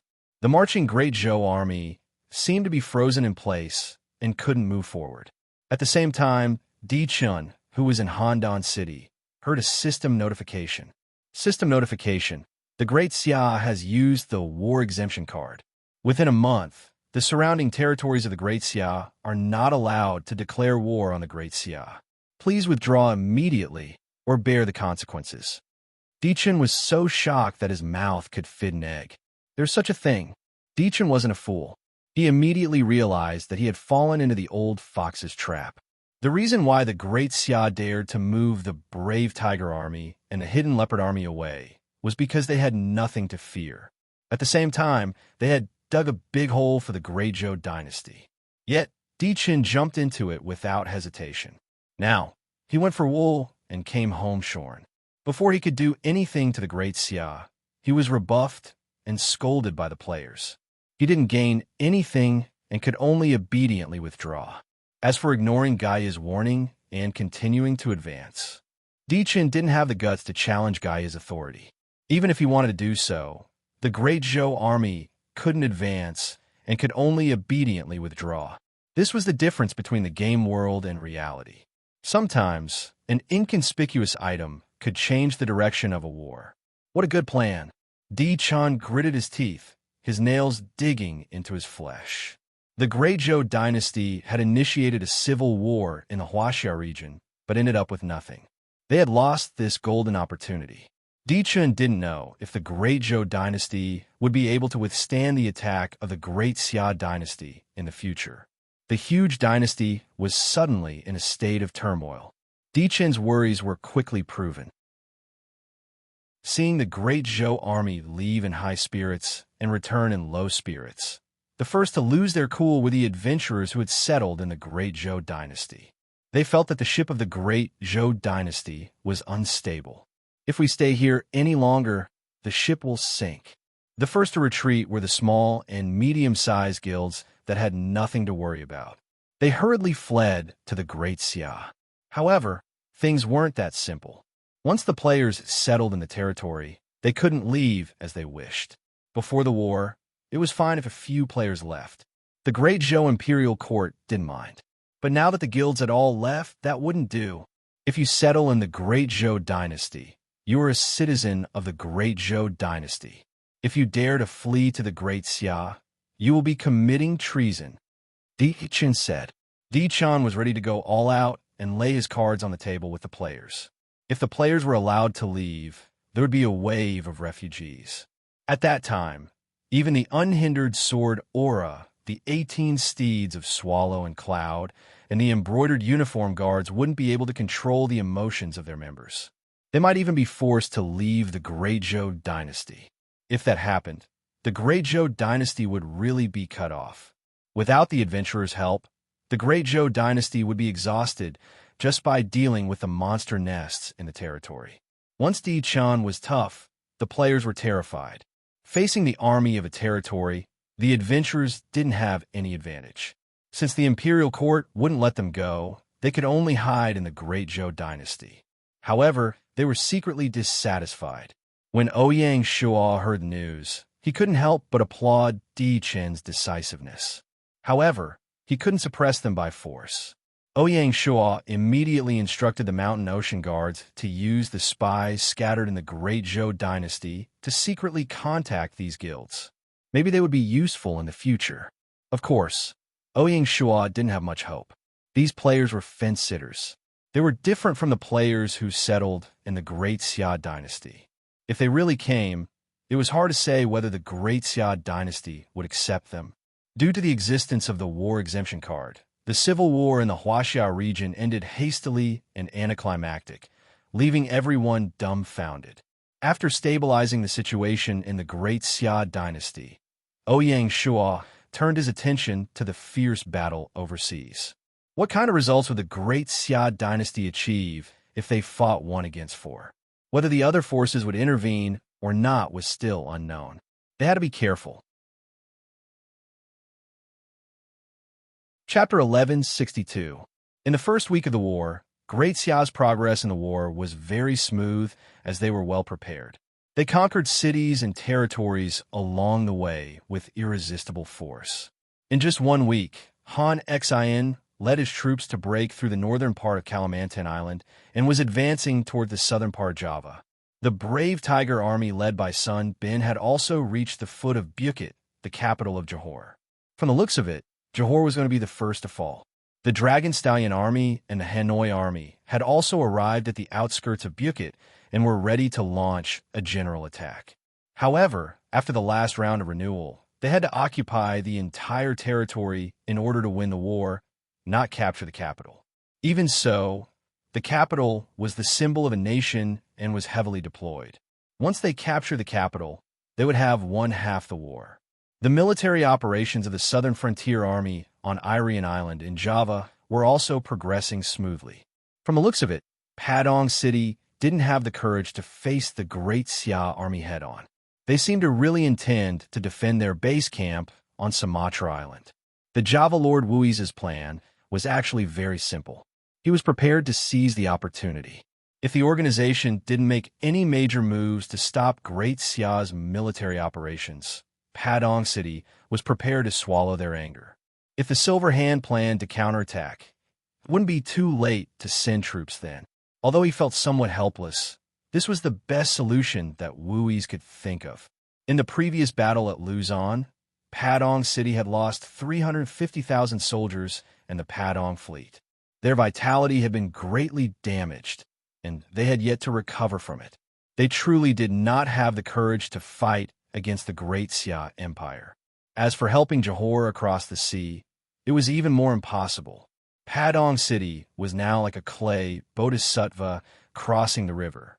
They couldn't even protect themselves, so how could they help others? Regardless of the outcome of this war, Padang City would have to tuck its tail between its legs in the future. The Ethiopian battlefield was relatively more difficult in the war between the four major nations. On one hand, the army was exhausted, and although the Indian Ocean Fleet was escorting them, it still wasn't as smooth as in Southeast Asia. More importantly, Ethiopia's terrain was mainly plateaus, and a quarter of the country was desert. The Praetorian Guards and city guards fighting under such extreme conditions was a huge test for the soldiers. The entire war situation was in a stalemate. Fortunately, the Imperial Guards were top-notch troops, and the city guards were not to be trifled with. Under the command of Hua Xiubing, Shi Wansui, Shi Dakai, Di Qing, and other famous generals, the front line was still advancing. If there was no external interference, taking down Ethiopia was only a matter of time. Looking at the situation, if the Silver Hands and the Azure Emblem didn't make any moves, the Great Xia army would go on a killing spree and intimidate the world. Of course, things did not go so smoothly. The first to act was the Peacock Imperial Court of the Indian District. On the 30th day of the third month, the Peacock Imperial Court dispatched an army group to support the Piao Kingdom and jointly resist the attack of the Great Xia army. It was reported that if the war was unfavorable, the Peacock Imperial Court could support another army group. It had to be said that this was indeed a big deal. Just like the Huaxia region, the India region had 100 million players, so they had a lot of confidence. Similar to the Huaxia region, the current Tianzhu region was not dominated by the Peacock Imperial Court, but the feudal vassals were on equal footing. In addition to the Peacock Imperial Court, the Indian district had recently been promoted to the Gudo Imperial Court, which was faintly competing with the Peacock Imperial City. There were also 3 large territories between the two dynasties. 5-player territories, together with the Imperial City, formed the main structure of the Indian district. Even so, the overall strength of the Peacock Imperial Court was faintly suppressing the Great Zhou dynasty. According to the intelligence of the Black Snake Guards, the dynasty had 5 army groups, with a total force of nearly 2 million. Naturally, such a giant would not be ordinary. Although the Silver Hands did not force the Peacock Imperial Court to send troops, the Peacock King Drava had enough reason to intervene in this war. For the Peacock Imperial Court, the Piao Kingdom was a buffer between them and the Great Xia dynasty.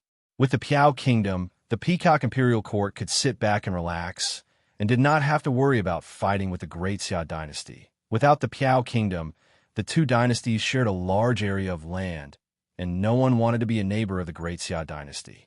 The Peacock King said very domineeringly, "The Piao Kingdom must be protected." April 1st, Shanghai City. In the Summer Palace, Ouyang Shuo and Du Ruhui were constantly paying attention to the frontline battle reports. Du Ruhui smiled. The Peacock Imperial Court has finally made a move. It's expected. The two were not surprised. Ouyang Shuo put down the battle report and said, "Pass the order to Li Jing. You can move." "Yes." Du Ruhui nodded. How could Ouyang Shuo not be on guard against the Peacock Imperial Court? The Great Xia army had made all kinds of plans in advance to reduce the risk to the minimum. Sun Bin should also speed up and be ready to reinforce the Piao Kingdom. Ouyang, Shuo ordered. Du Ruhui said, "Your Highness, rest assured, according to the latest battle report from the Brave Tiger Army, Bu City will be taken the day after tomorrow at the latest. We should be able to catch up to the Piao Kingdom." Ouyang Shuo nodded with satisfaction. Sun Bin did not disappoint him. Apart from last year's national war, the Brave Tiger Army and the Hidden Leopard Army, because they had been stationed at the border for a long time, did not have the opportunity to participate in foreign expeditions like the Dragon Stallion Army and the Imperial Guard Army. The soldiers had long been hungry and thirsty. In this battle, Han, Xian, and Sun Bin had naturally exerted all their strength.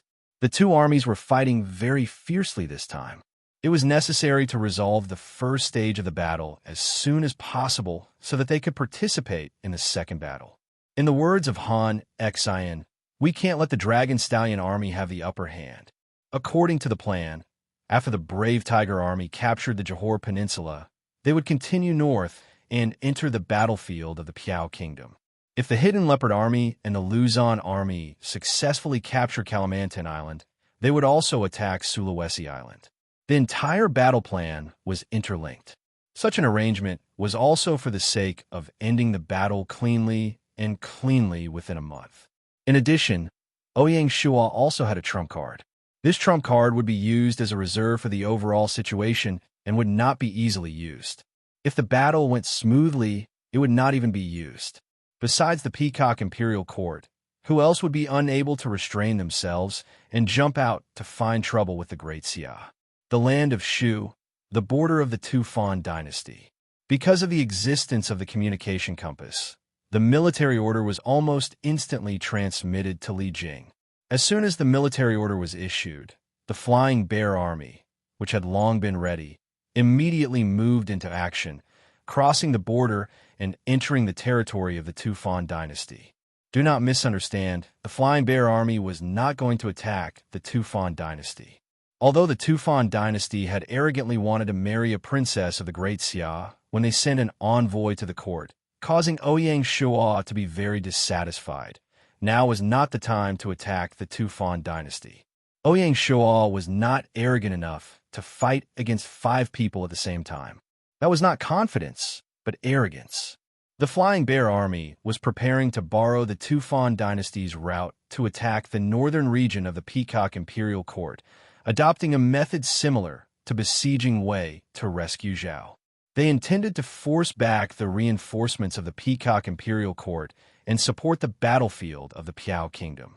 Perhaps aware that the previous presumptuous request had angered the Great Xia Emperor, the Tufan dynasty readily agreed to the request of the Great Xia's Honglu Temple to borrow the route without the slightest hesitation. They were worried that the Great Xia Emperor would retaliate. Now that there was a chance to mend their relationship, they should immediately use it. Again, things had to be done step by step. For the Great Xia Emperor, there were 2 most important things at the moment. One was to sweep through the Southeast Asia region and expand their strategic depth. The other was to establish a stable base in the African continent. As for going to war with the Peacock Imperial Court, it was not something that could be considered at the moment. It was precisely because of this that even if the Peacock Imperial Court had expected to support the Piao Kingdom, Ouyang Shua was not prepared to confront the Peacock Imperial Court head-on at this time, which would lead to other variables. Now it depended on how determined the Peacock Imperial Court was to protect the Piao Kingdom, or in other words, what price the Peacock Imperial Court was prepared to pay to protect the Piao Kingdom. Do not forget, in the Tianju district, the Peacock Imperial Court was not lacking in challengers. Once they fell into a battle with the Great Xia Emperor, the Peacock Imperial Court would not feel good. Of course, if the Peacock Imperial Court was really stubborn and stubbornly wanted to wrestle with the Great Xia Emperor, Ouyang Shua was willing to accompany them to the end. Whether they were stubborn or not, they would have to see it on the battlefield. Chapter 1163. On the 3rd day of the 4th month, the army of the Peacock Imperial Court was on their way south when they encountered the Hanoi army responsible for guarding the perimeter. A fierce battle broke out between the two sides. The result was that they were evenly matched and were blocked by the Hanoi army. Even so, the morale of the Piao Kingdom was greatly boosted.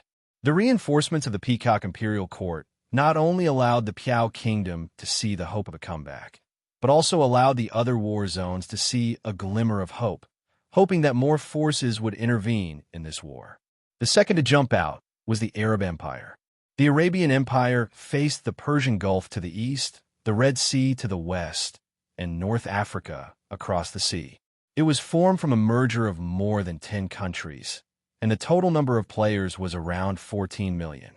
Together with the Persian Empire, they formed the new West Asian territory. In the process of mergers and reorganizations, the imperial guards of the various kingdoms were transformed into the imperial guards.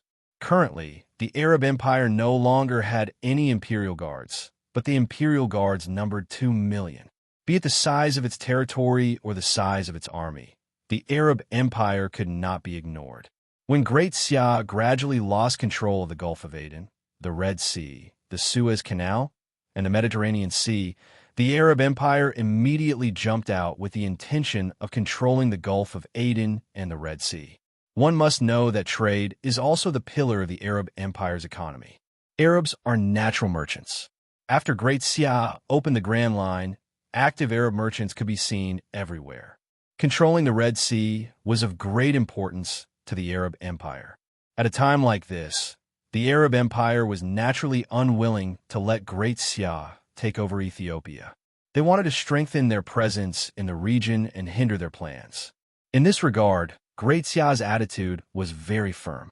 On the 4th of April, the Arab Empire attempted to send an army to cross the Red Sea to support Ethiopia.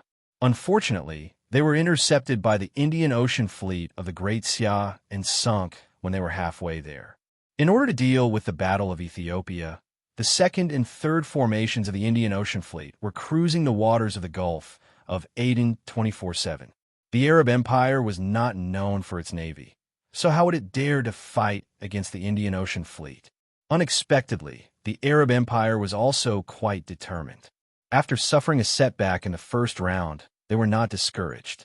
They began to contact the feudal lords of the Mediterranean Sea, preparing to use the advantage of the Mediterranean Sea's navy to jointly intervene in the Battle of Ethiopia. Recently, the troops of the Mediterranean Sea attacking the Morocco province had returned to their territories. The Eastern Mediterranean lord was very tempted by the Arab Empire's invitation. Caesar's Rome was the most active. The positive response of the Mediterranean Sea lord had added some variables to the ongoing Battle of Ethiopia. Shanghai City, Xia Palace. Ouyang Shua put down the report and said with a frown, "The Arab Empire still hasn't given up." Apart from rich oil resources, the Arabian Empire was barren of other resources. In the game, oil was not a strategic resource. Even the Great Xia dynasty, which had already fully industrialized, had a very limited demand for oil. Just the oil fields on the mainland were enough to satisfy the demand for industrialization. Because of this, Ouyang Shua hadn't paid much attention to the Arab Empire before this. He didn't expect it to become a stumbling block for the Great Xia. Even after the warning from the Indian Ocean Fleet, they still didn't stop. If the Battle of Ethiopia dragged on for too long, it would be extremely disadvantageous for Great Xia. Not only would they have to face logistical pressure, but they would also incur the retaliation of the surrounding forces. If they were not careful, they would fall into a quagmire of war, unable to advance or retreat. Unfortunately, Great Xia had no more soldiers to send. Apart from the Soaring Eagle Army and the Northern Frontier Army, all the other troops had joined the war. The Soaring Eagle Army had to guard against the Xixia Kingdom and the Tubo Dynasty, while the Northern Frontier Army had to guard against the Great Zhou Dynasty and the Romanov Dynasty. None of them could be mobilized. The only thing he could use was the trump card in Ouyang Shua's hand. Just as Ouyang Shua was preparing to take action, a system announcement suddenly sounded in his ear. World announcement. Congratulations to the Huaxia region player Ouyang Shua for capturing the Johor Phuket. The news has spread far and wide, and his military achievements are unparalleled. Special reward of 50,000 merit points, 100,000 reputation points. As encouragement, congratulations to the player. Sunbin finally lived up to his expectations. At the critical moment, he took down Bukit and the entire Johor Phuket Peninsula, sending Johor Phuket to hell and winning the first war for the imperial court. As soon as Johor Phuket was destroyed, the situation of the Great Xia army immediately improved. The brave Tiger army rested for a while, then immediately led the army north, ready to reinforce the Piao battlefield. The Peacock Imperial Court dispatched an army group, and the Great Xia also added another army group. Under such circumstances, the Piao camp would not be able to gain any advantage. In terms of combat power, the Peacock Imperial Court's army could not be compared to the Great Xia army. Now, let's see how the Peacock Imperial Court will make their move. Ouyang Shua's expression became relaxed. He got up and went to the window, casting his gaze to the distant west. India District, Gudo Dynasty. The Peacock Imperial Court belonged to the Silver Hand Camp, while the Gudo Dynasty belonged to the Azure Badge Camp. Perhaps it was because they were not acclimatized, but the Azure Badge's territory in the game world was not as good as that of the Silver Hand. It was scattered all over the world and did not form a system. Many territories were in the same district as the Silver Hand, but they could not occupy a dominant position. The India District was a typical example. Johor Phuket and Piao were important members of the Azure Badge and were rare to occupy a district of their own. The fall of Johor was a huge loss to the Azure Badge. If Piao fell again, the Azure Badge would not be able to accept it. But the Gudo Dynasty did not border Piao, and the sea route was blocked by the Great Xia. Even if they wanted to reinforce Piao, it was too far away. The sworn enemy of the Peacock Imperial Court would not lend them away. No, I have to talk to the Great Xia. Since it could not be solved militarily, the Azure Badge was prepared to go through diplomatic channels. Peacock Imperial Court, Bangalore City. As soon as the announcement of the destruction of Johor by the Great Xia came out, the Peacock King Drava frowned. Really useless. Can't even hold on for half a month. From the 22nd of March, when the Great Xia declared war, to the 5th of April, when Johor was destroyed, it had only been 14 days. As soon as Johor was destroyed, the Peacock Imperial Court was immediately embarrassed. Before the war, the Peacock King had said that he would invest 2 army groups in the battlefield of Piao. Now that the Great Xia Tiger Army was heading north, it seemed that it was time to fulfill the promise. The problem was that even if the Peacock Imperial Court invested another army group, they would not be able to win the Battle of Piao. At most, they would be able to maintain a stalemate. To send more troops, or not to send more troops, this is the question. Fortunately, the Great Xia did not let the Peacock King hesitate for too long. On the 8th of April, the Flying Bear Army of the Tubo Dynasty smoothly arrived at the northern border of the Peacock Imperial Court and brazenly provoked a war with the Peacock Imperial Court. When the system announcement of the start of the war sounded in the ears of the Indian players, the first reaction of the Indian players was, "Is the Great Xia crazy? They dare to provoke us?" Indeed, India had the capital to be arrogant. Even if the Great Xia dynasty launched an all-out war, they would not be able to do anything to India. Not to mention, the Great Xia was still fighting on 3 fronts. What confidence did they have to provoke India? What followed was endless anger. We must teach the Great Xia a good lesson. We, India, are not to be trifled with. Fight! For a time, the voices of people asking to fight were heard incessantly. As the 2 largest gaming zones in Asia, Huaxia and India were not on good terms. The players of the 2 gaming zones did not like each other and considered themselves to be the first zone in the game. This knot in their hearts was naturally reflected on the battlefield. As soon as the Great Xia declared war, the people of the Indian zone were excited and clamored for a war. The problem was that the previous wars had proven time and time again that the players were never the protagonists of the war. Especially after the 6th round of updates, the players' right to speak in the war had been weakened to the lowest point. On one hand, the strength of the soldiers had increased, and, on the other hand, the players were scattered all over the territory. It was no longer like the Imperial City period, where they could quickly assemble. Coupled with the real-time update of the achievement value, it gave the players an extra layer of scruples. In this way, it created an interesting phenomenon. The Indian players clamored on the forum, but there were very few people who actually rushed to the northern border. The players still hoped that the territory's army would deal with this invader. The first to bear the brunt was naturally the Peacock Dynasty. Thinking of the Peacock Dynasty's intervention in the War of the Piao Kingdom, the Indian players had an excuse. The Great Xia started the war to target the Peacock Dynasty. It's a plan to besiege the Peacock Dynasty. This trouble must be solved by the Peacock Dynasty themselves. With this thought, the players felt even more at ease to watch the show. The reason was that the players who were still in India did not think that Great Xia would be able to conquer India. Hence, they were fearless and did not mind making things worse. Not to mention the players, even the Goodо dynasty and other territories did not do anything other than wave the flag and shout.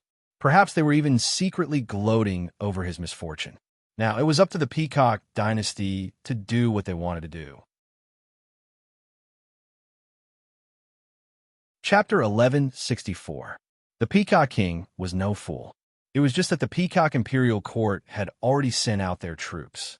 If they were to retreat before they arrived at Naypyidaw, the Peacock King would not be able to keep his face. Even if he wanted to fight against the Great Xia, he would not be able to do so alone. Bangalore City, Palace.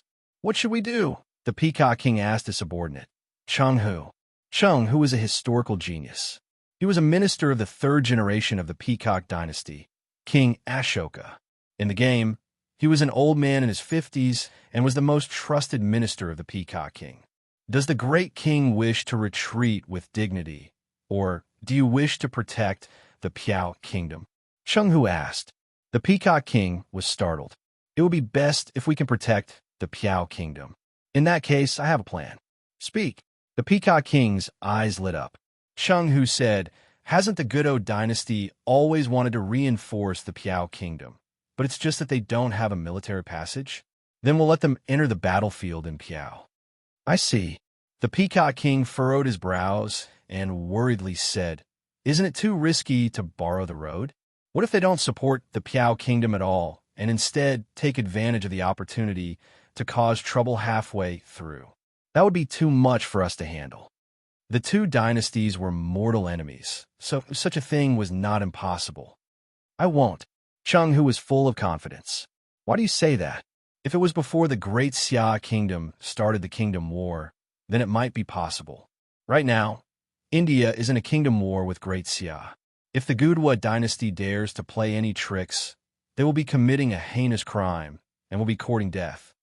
The Peacock King came to a sudden realization, and a smile finally appeared on his face. So you're saying that the Great Xia's sudden attack on our north has helped us greatly? Exactly. Chung nodded with a smile. All right, let's do that. The Peacock King's courage was extraordinary, and he was willing to gamble. The Goodо dynasty and the Piao kingdom belonged to the Azure Badge camp. If the Peacock dynasty agreed to let them pass, the Goodo dynasty had no reason to refuse to go to war. With the reinforcements from the Goodo dynasty, the war against the Piao kingdom could still be fought. At the very least, they could take advantage of the situation to drag the Goodo dynasty into the water and not let the Peacock King take the blame alone. Chung scheme was truly brilliant. Of course, other than paying attention to the battlefield in Piao, the Peacock King was also concerned about the battle in the north.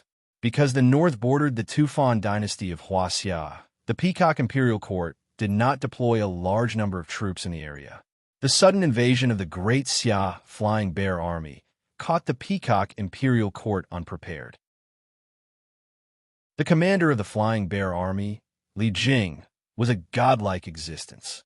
As soon as he invaded the north of the Peacock dynasty, he stirred up billowing smoke and dragged the entire north into the flames of war. For this reason, the Peacock Imperial Court had to urgently deploy 2 armies north to contend against the Flying Bear Army of the Great Xia. Moreover, they had to guard against the Goodo dynasty, so the Peacock dynasty did not dare to send more troops to the Piao kingdom. They could only hope that the Goodo dynasty could lend a hand to the Piao kingdom. However, the truth was that the Goodo dynasty was even more shameless than the Peacock King had imagined. April 9th, Gupta Dynasty, Mumbai.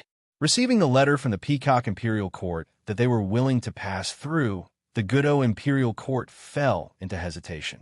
If it was at the beginning of the Kingdom War and the Peacock Imperial Dynasty was willing to lend away, the Goodo Imperial Dynasty would definitely send troops to reinforce the Piao Kingdom.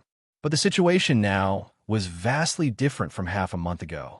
Firstly, the destruction of Johor not only made it impossible for the two battlefields to link up, but also freed up the Great Xia army to reinforce the Piao Kingdom, making the war more difficult. Secondly, more than 70% of the Piao Kingdom's territory had fallen, and they lacked strategic depth.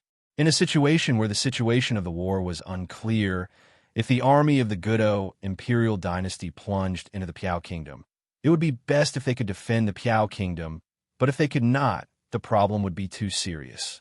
First of all, because they were borrowing a way to march, logistics and supplies were a big problem. The Peacock imperial court was not a philanthropist. Even if they were willing to lend away, they would not allow the Gudo imperial dynasty to set up a temporary supply line in their territory, and it was even more impossible for them to provide provisions for the army of the Gudo imperial dynasty. As for the Piao kingdom, they no longer had the strength to support their allies with provisions. Under such circumstances, how would the Gudo imperial dynasty dare to rashly send troops? Taking 10,000 steps back, even if the logistical problem was solved and the two dynasties had successfully protected the Piao kingdom from the Great Xia, then what would happen after the war? If the Peacock imperial dynasty was unwilling to let the army of the Gudo imperial dynasty return, or if they played tricks on the way back, the Gudo imperial dynasty would not be able to bear the consequences.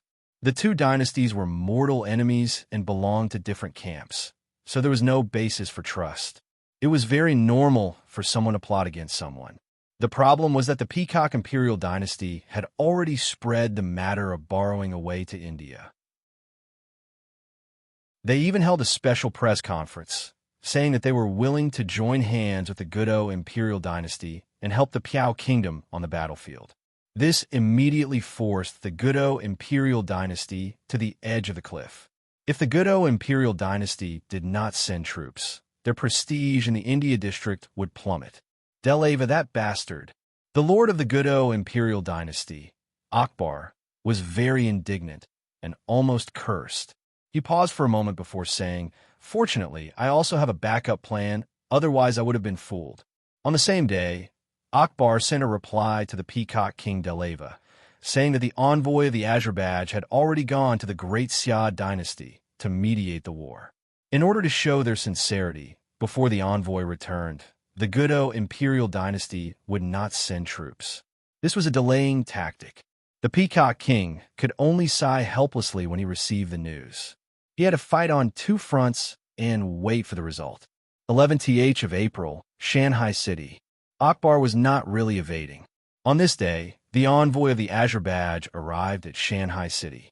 The reason he was able to arrive so quickly was naturally because the envoy was originally a Chinese player. After receiving the report, a playful smile flashed across Ouyang Shua's mouth. He said to the official from a chamberlain of dependencies who came to report, "Let the envoy have a good rest in the courier house. See you tomorrow." Yes. Of course, Ouyang Shua was also well aware of the delaying tactic. The Great Xia dynasty and the academic faction, which was the current Azerbaijan, did have some connections, but the Great Xia dynasty did not owe the Azerbaijan anything. Ouyang Shua wanted to see what this envoy was planning. The next morning, Ouyang Shua leisurely received the envoy at the Hall of Literary Glory. The Hall of Literary Glory was only a side hall of the Xia Palace. Ouyang Shua choosing to receive the envoy of the Azerbaijan here was obviously to humiliate the Azerbaijan. As expected, the envoy's face darkened. At this time, on the battlefield of the Piao kingdom, the Great Xia army had already fought their way to the foot of the capital city. The battle situation was very tense. The envoy rushed over anxiously, but he had wasted the entire day yesterday. He was already very indignant. According to the envoy's thoughts, he represented the Azerbaijan and was an existence that the Great Xia dynasty could not resist.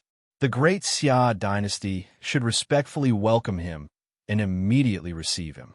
In the eyes of the members of the Azerbaijan, they were the center of the world. This kind of arrogance had already seeped into the bones of some of their members. They were no different from the Silver Hand.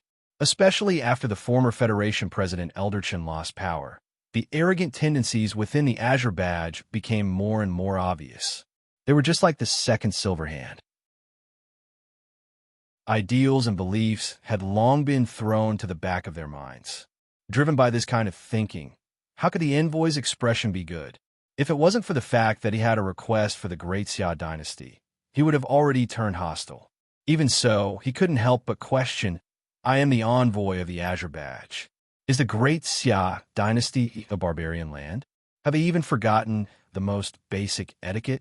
Why not receive me in the main hall? Ouyang Shua's face was expressionless. He didn't need to speak. Naturally, Zhang Yi, the minister of the Honglu Temple, answered, "The Great Xia dynasty is naturally a country of etiquette.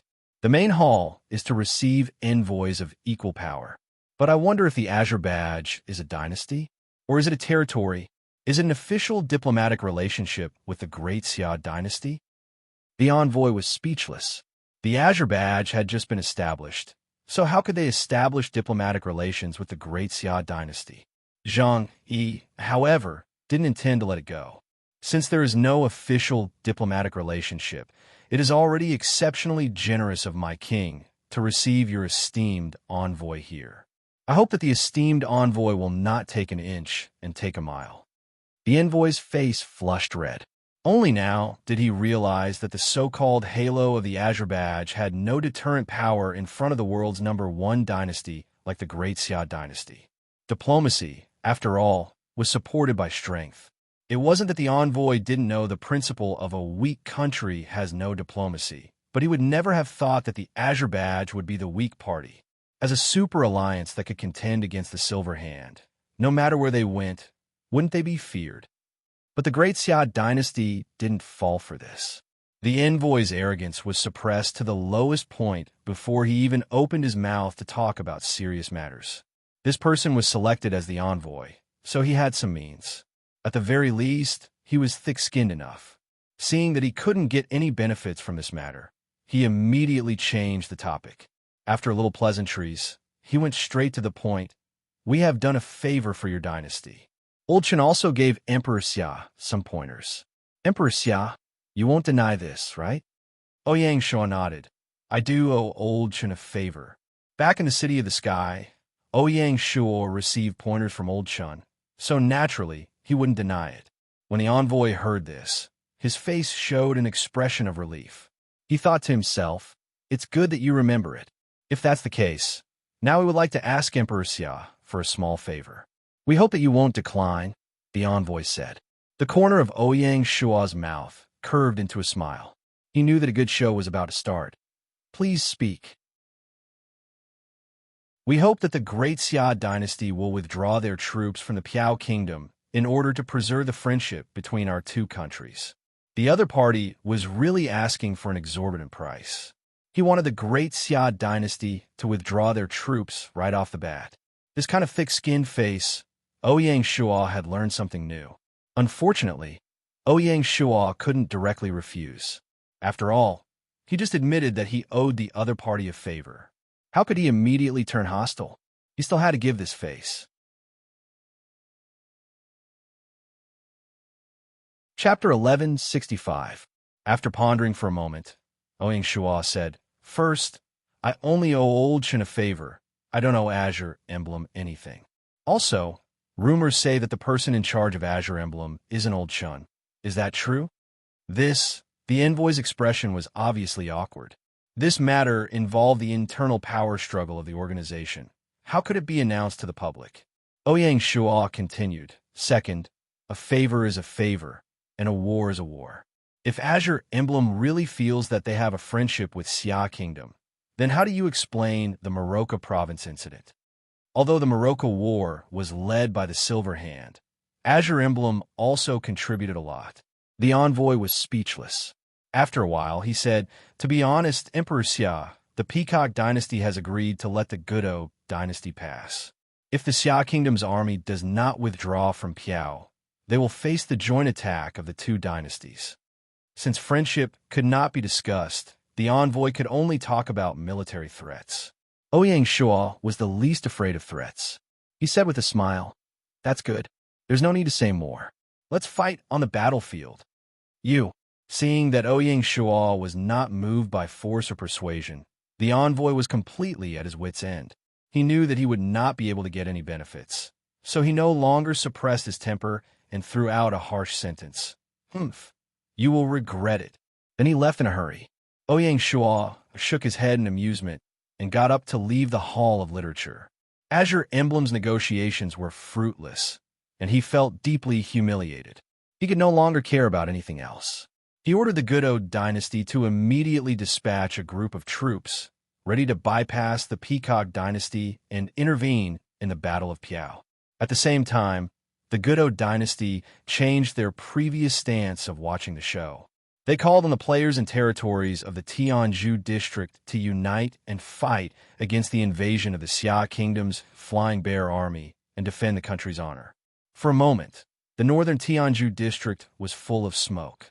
In this regard, the Xia Kingdom's army was not afraid at all. On the 12th of April, on the day Ouyang Shuo received the envoy of Azure Emblem, Han Xian led his troops to take down Kalimantan Island. Just like the competition, the next day, Fan Lihua led the southern frontier army and took down Irian Island. With the fall of the two islands, the situation of the war became more and more favorable to the Xia Kingdom. After conquering Kalimantan Island, Han Xian led the Leopard Troop across the sea and landed directly on the southern coast of Siam Province. The vanguard headed straight for the Piao Kingdom. Before they even arrived, they had already intimidated the Piao Kingdom. If the Leopard Tao army really intervened in the Piao Kingdom's battlefield, Great Xia would have to invest 4 armies in the Piao Kingdom, and it would be the Soaring Dragon Army, the Brave Tiger Army, and the Leopard Tao Army. Just the thought of it sent shivers down one's spine. Such a lineup was invincible. Other than the Leopard Army, the 1st Luzon Army was responsible for guarding Kalimantan Island, while the 2nd Army coordinated with the Southern Border Army and continued to attack Java country's Sulawesi Island. The Java Territory's army was beaten to the point where they couldn't raise their heads and suffered heavy losses.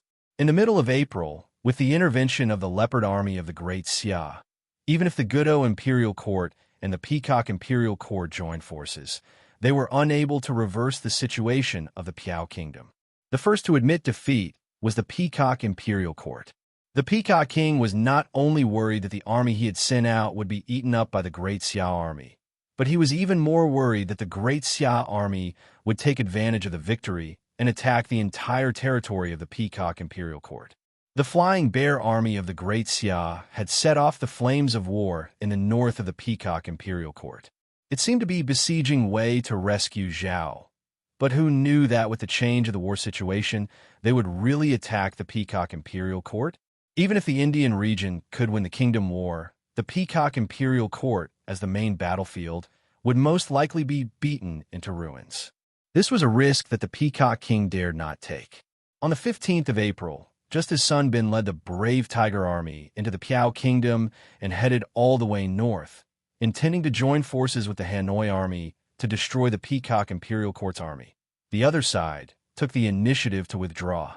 The Peacock King did not dare to gamble, hurriedly withdrew the army to the border, and urgently transferred hundreds of thousands of laborers to strengthen the border fortifications overnight. His fear was as clear as day.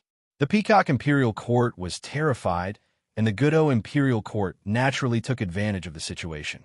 The army of the Godo Imperial Court that had just set off directly stopped at the border and no longer mentioned the matter of reinforcing the Piao Kingdom. At this point, there were no more variables in the war of the Piao Kingdom. Seeing this, the Grand Council ordered Han Xian to lead the Leopard Army back to the South Hunan Province Station.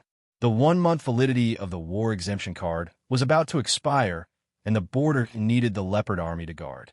On the other side, the Brave Tiger Army, after cooperating with the Dragon Stallion Army to take down the Piao Kingdom, would immediately return to the station. On the 15th of April, the Indian region. Seeing that the Peacock Imperial Court had admitted defeat, the Flying Bear Army did not want to go too far, so as not to arouse the common hatred of the players of the Indian region. They immediately returned to the Tufan Imperial Court with a large number of spoils of war. A great battle gradually disappeared without a trace. On the 19th of April, the Piao Kingdom was officially destroyed by the Great Xia. On the same day that the Piao Kingdom was destroyed, the territorial army of Padang City of Java that was stationed in Sulawesi took the initiative to evacuate through the transmission formation, surrendering Sulawesi to the Great Xia. Wuis, the Lord of Java, knew that with the destruction of the Piao Kingdom, from now on, in the Southeast Asia region, there was no one that could compete with the Great Xia. He could only withdraw his forces to Sumatra Island and hold the last position. For a time, more than 500,000 territorial troops gathered on Sumatra Island. On Java Island, across the strait, there were 1 million Imperial Guards stationed. In view of the defeat of Padang City on the three main islands, the royal family of Java did not stand on ceremony and took advantage of the situation to occupy the entire territory of Java Island. When Wuiz received the news, he cursed angrily. In the blink of an eye, the seemingly powerful country of Java was split into two forces. After this battle, Padang City was besieged internally and externally, and its strength was greatly damaged.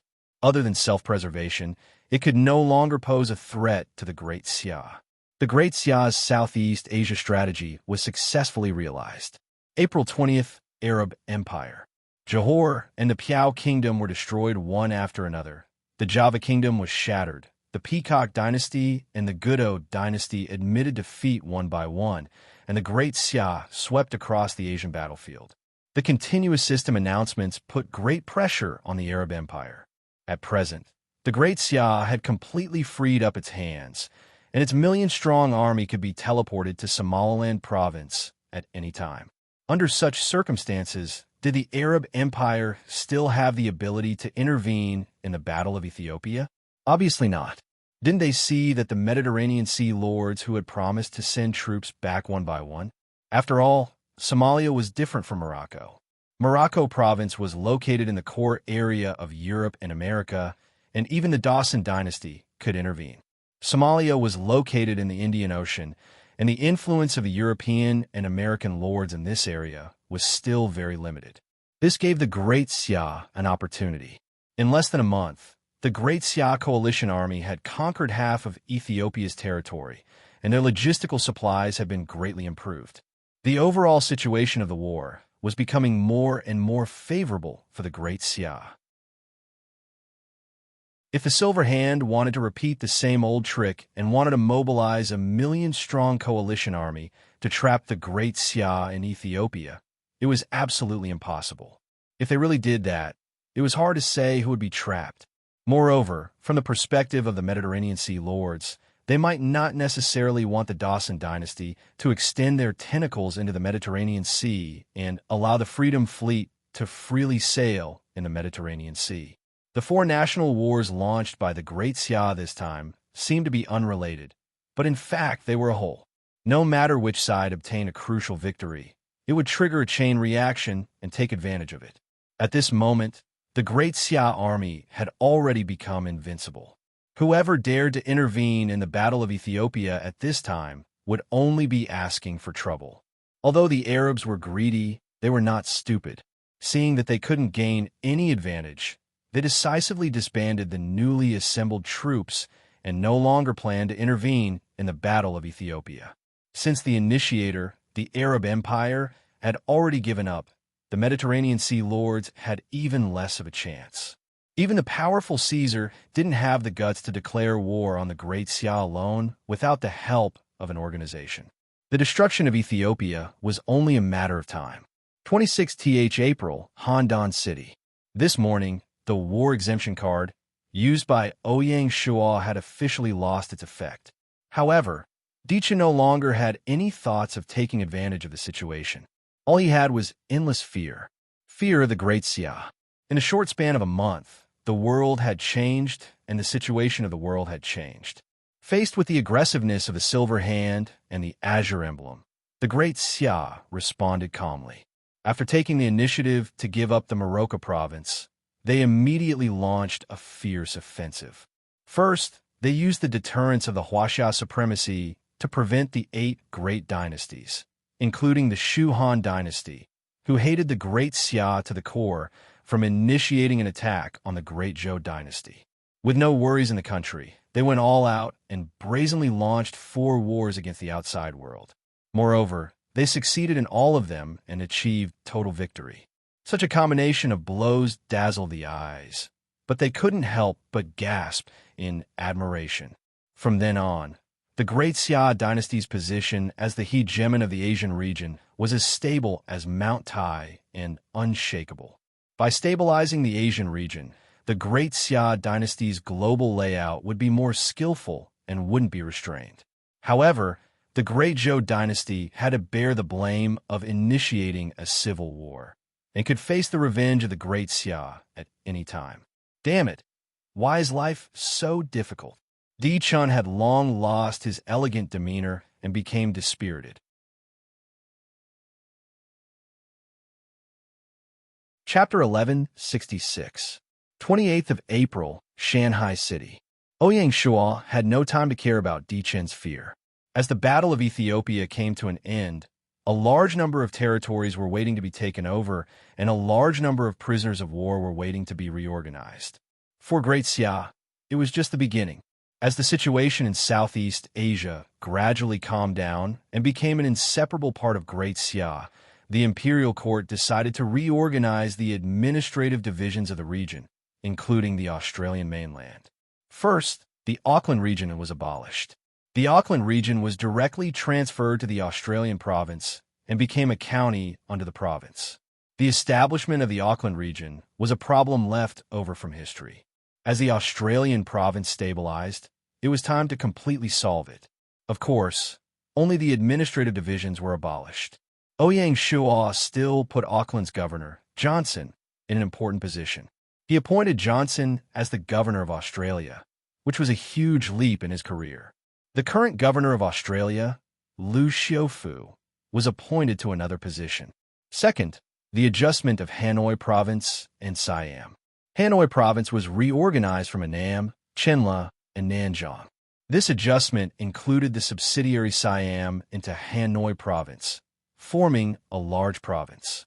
The provincial administration would also be moved from Hanoi City to Wanxiang City, which was located in the center of the province.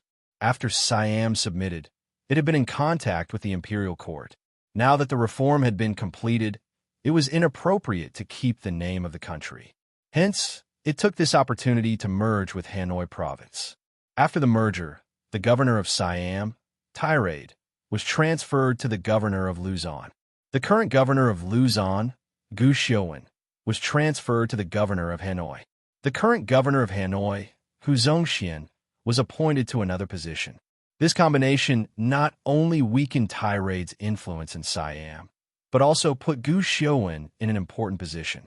After the merger, Hanoi Province included the territories of 4 countries.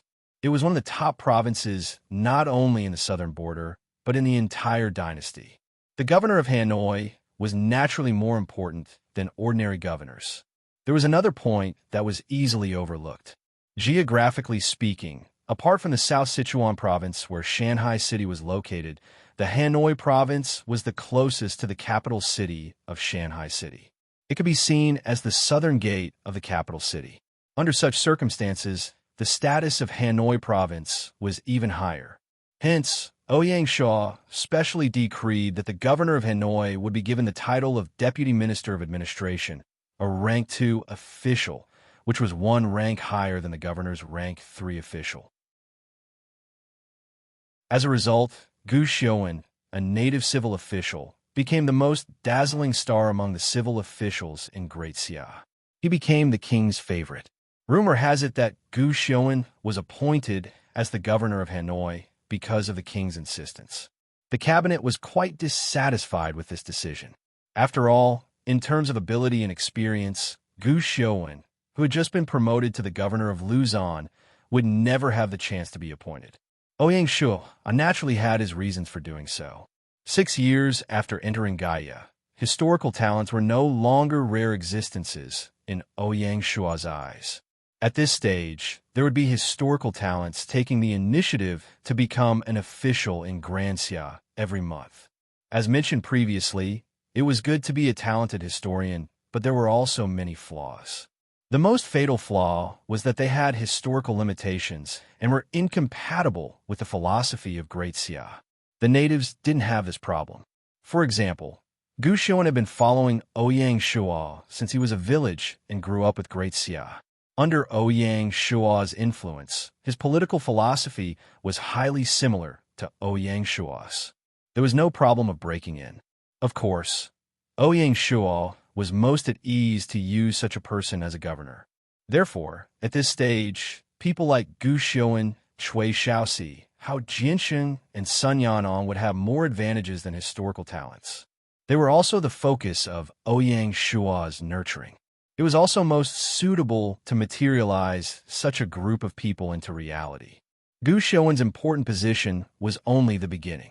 It was the beginning of Ouyang Shuo's change in the way he used people. Third, the establishment of the River Tao province. The narrow strip in the southeast corner of Piao's territory was incorporated into the Hanoi province, and the rest was established as the River Tao province. The abandonment of the name Piao was a symbol of Great Xia's transformation of Southeast Asia. Other than Luzon, even the previous countries like Annam could not retain their name. The entire Southeast Asia was the backyard of Great Xia. The former governor of Australia, Liu Xiufu, was transferred to the position of the River Tao governor. The River Tao province bordered the Peacock dynasty and was the front line of the confrontation between Great Xia and Tianzhu. Transferring Liu Xiufu to the position of the River Tao governor was an important position for him. Fourth, the establishment of the River Luo province. The River Luo province included the country of Johor, the country occupied by Johor, as well as Java's Kalimantan Island, Sulawesi Island, and Irian Island. At the same time, Star State County would also be incorporated into the River Luo province. The newly established River Luo province, whether in terms of area or strategic position, was one of the best in the southern border and even slightly surpassed the Hanoi province. This was because the River Luo province not only controlled the Strait of Malacca, but also shouldered the mission of sealing off the country of Java. In addition, the southern border protector's Lion City was also located in the River Luo province. The River Luo province could be seen as the political center of the southern border. The former governor of Hanoi, Hu Zongxian, was transferred to the position of the River Luo province's deputy minister of military affairs. From this, it could be seen that Ouyang Shuo still trusted and valued Hu Zongxian.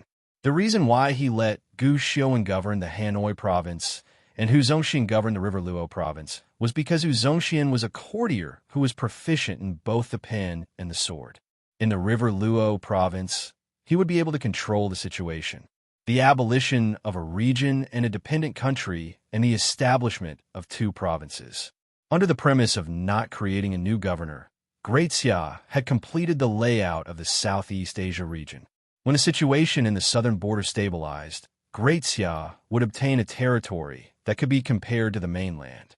According to the previous plan, the newly established River Luo province and River Luo province would also be placed under the southern border protector's jurisdiction. The power of the southern border protector, Baihua, would reach a new peak. Even Chen wouldn't dare to say that his power was greater than Baihua's. Following the real-time update of his achievement points, Baihua's authority level would probably welcome another leap. Xia Palace Imperial Study. The newly appointed governor of Hanoi, Gu Xiuan, had just finished listening to Ouyang Shuo's instructions and was about to leave.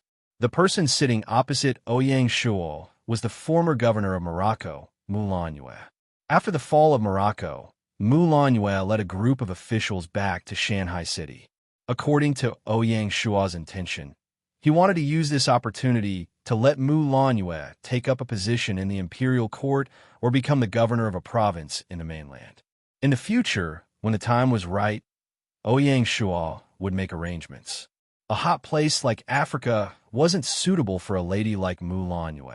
He didn't expect that this lass would develop feelings for the African continent and wholeheartedly want to return to Africa to take up a position. She even shamelessly said that she was willing to take up the position of the base guard. Ouyang Shuo tried to persuade her a few times, but Moulin-Yue didn't listen. Looking at the young lady opposite him, Ouyang Shuo rubbed his forehead, feeling a headache coming on. He didn't expect that this lass would be so stubborn that even 3 bulls couldn't pull her back. Don't even think about taking up the position of base guard. What could a base city do? How could Magnolia, a duchess come governor, be bothered? Ouyang Shuo sighed. In the end, he decided to compromise. Since this was Mu Lanyue's choice, Ouyang Shuo was willing to try his best to satisfy her as long as the conditions allowed. Then let me take up a position in SA. Mu Lanyue said hurriedly. Ouyang Shuo shook his head. The imperial court has already decided to establish SA province, then use Somaliland province and SA province as the foundation to establish the North African garrison. You shall take up the position of North African garrison. All right. Mu Lanyue didn't hesitate at all. Compared to a protectorate, the rank of a garrison was one level lower. This was also because there were only 2 provinces in North Africa. If they established a protectorate, it would be a joke. There wasn't a problem with the garrison. In the future, when Great Xia continued to expand in North Africa, the garrison would be promoted to a protectorate. The administrative center of the North African garrison was temporarily set in Addis Ababa, the former capital of SA. Historically, Addis Ababa was the headquarters of Africa. As for the governor of SA province, Du Sijing, the former head of the Morocco Governor-General's office, was promoted and would continue to assist Mu Lanyue in governing North Africa.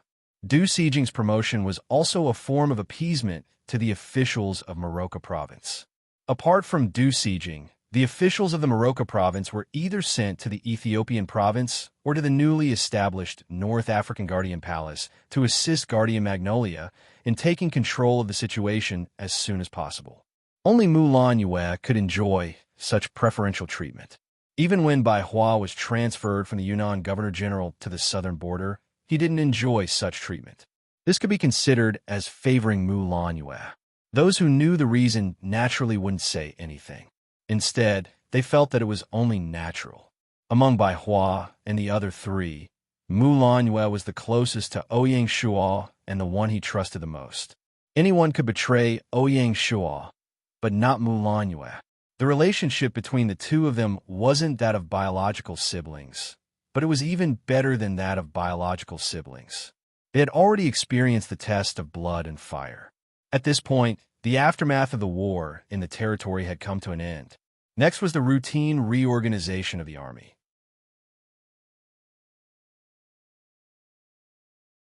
Chapter 1167. In this round of personnel reshuffling by the imperial court, although Du Sijing was only promoted, there were more than 100 new governors and magistrates. It could be said to be a round of reshuffling. The officials who were promoted included county magistrates and magistrates who stood out in the annual examinations, officials from the capital who came to fill the vacancies, and local officials from Piao, Johor, Java, and Ethiopia. For these local officials, as long as their background was clean, the imperial court would still put them in an important position. The imperial court even specifically stipulated that in the newly established Hitao province, Hiluo province, and Ethiopia province, local officials must account for more than 1/3 of the officials in the county and prefectures. If not, it would be impossible to win over the hearts of the people. As for whether these local officials could be promoted in the future or be eliminated in the next round of assessment, it all depended on their personal ability and political achievements. Even if they were demoted, they could not blame the imperial court for being unfair. Gaia's 6th year, May 1st, Shanghai City. In the Marshall Hall, Ouyang Shuo was discussing a new round of army reorganization plans. The Grand Council's rotating Minister Han Xian, the Military Affairs Minister Du Ruhui, and the Privy Council's training officer Gao Shan were all present. This round of the war had a fruitful result, with all 4 battlefields having their own gains. In the Battle of Johor, the 120,000 Johor Imperial Guards and 150,000 territorial soldiers, apart from the dead, the remaining 200,000 soldiers surrendered. In the Battle of Java, because the Badong Territorial Army did not resist actively, the 3 islands added together only captured 80,000 people. Then there was the battlefield of Piao. The Peacock Imperial Court's army did not participate in the entire battle, but the Piao army was very determined. Half of the 220,000 Imperial Guards and 250,000 territorial soldiers were killed, leaving only 230,000 prisoners of war. The battlefield with the most prisoners of war was the Ethiopia battlefield. The 500,000-strong Imperial Guards and the 500,000-strong Territorial Army were defeated by the Great Xia Army. After this battle, the Grand Council came to a conclusion that the combat power of the African army was generally lower than the Asian army. This was an indisputable fact. Without the intervention of external forces, nearly 700,000 of the Ethiopian army were captured. Seeing this, Ouyang Shuo did not hesitate and immediately ordered to release half of the Ethiopian prisoners of war on the spot and arrange for them to retire from active duty, be transferred to the government laborers, or be transferred to the reserves, or something else. The strategy of Great Xia's elite troops had to be firmly carried out. The remaining 860,000 prisoners of war, after deducting the wounded and unqualified soldiers, and making up for the losses of the West African Army, East African Army, Hanoi Army, and other armies that participated in the war, there were still nearly 600,000 people left.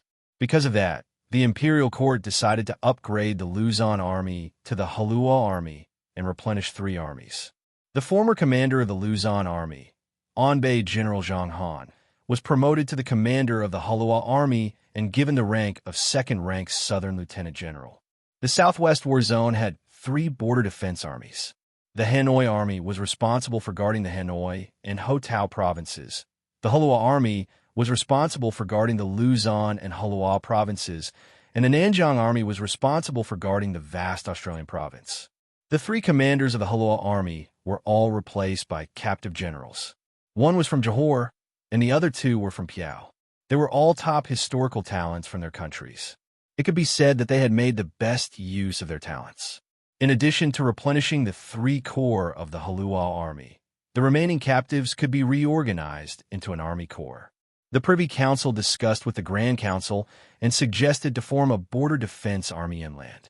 One reason was to share the pressure of the stalwart Tiger Army and the Leopard Army at the borders. The second reason was to suppress the monsters' nests in the country. Otherwise, with the monsters' nests and the borders holding them back, elite divisions like the Stalwart Tiger Army and the Leopard Army would be easily restrained and could not be mobilized easily. They could only participate in the war this time because of the help of the War Exemption Card. With the 6th system update, Gaia strived to connect the game world with the real world. The chances of a heaven-defying item like the War Exemption Card appearing would only decrease. In this war, they searched through the treasuries of Johor and the other countries, but they did not find any eye-catching treasures. Ouyang Shuo agreed with the Privy Council's suggestion, so the matter was decided. The imperial court decided to form the Xiangjiang Army to assist the Leopard Army and the Stalwart Tiger Army.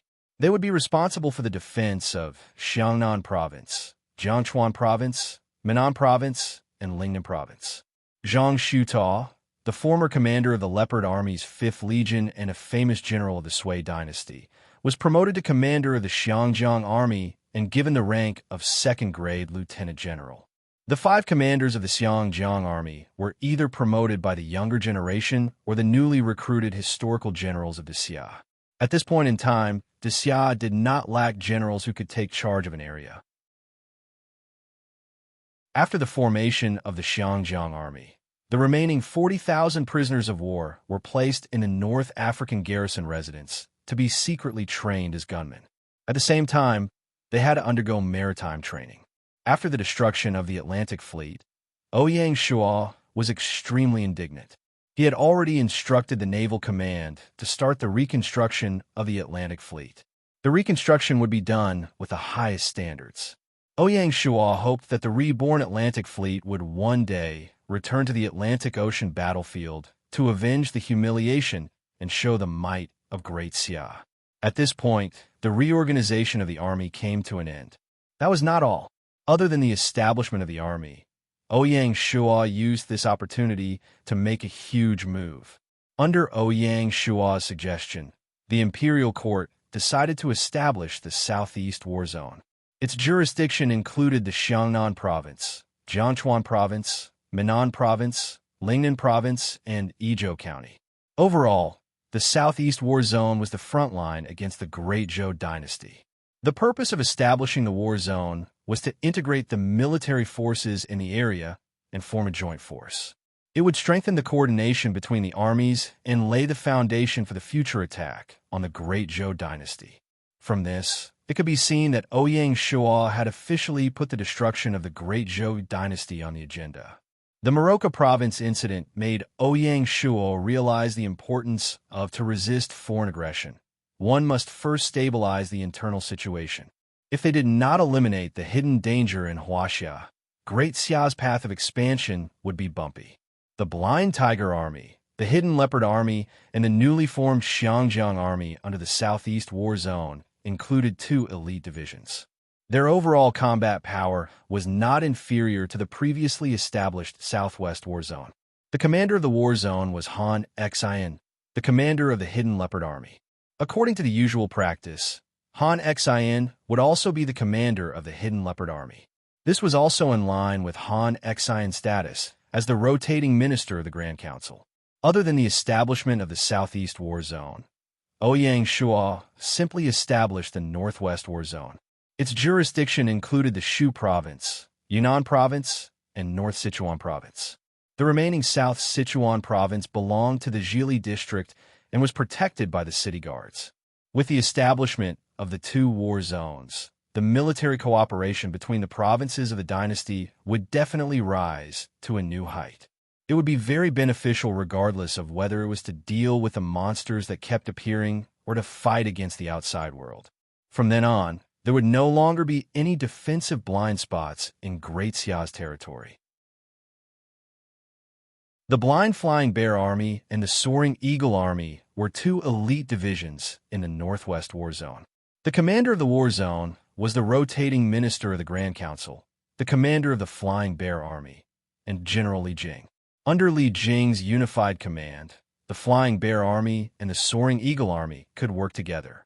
Regardless of whether it was to besiege the Shu Han dynasty, clear the monsters' nests, or fight against Western Xia and Tufan, their efficiency would increase. The three generals, Bai Qi, Han Xian, and Li Jing, were also the rotating ministers of the Grand Council. They were also the commanders of the three war zones. This had completely established their positions in the army, and they were unshakable.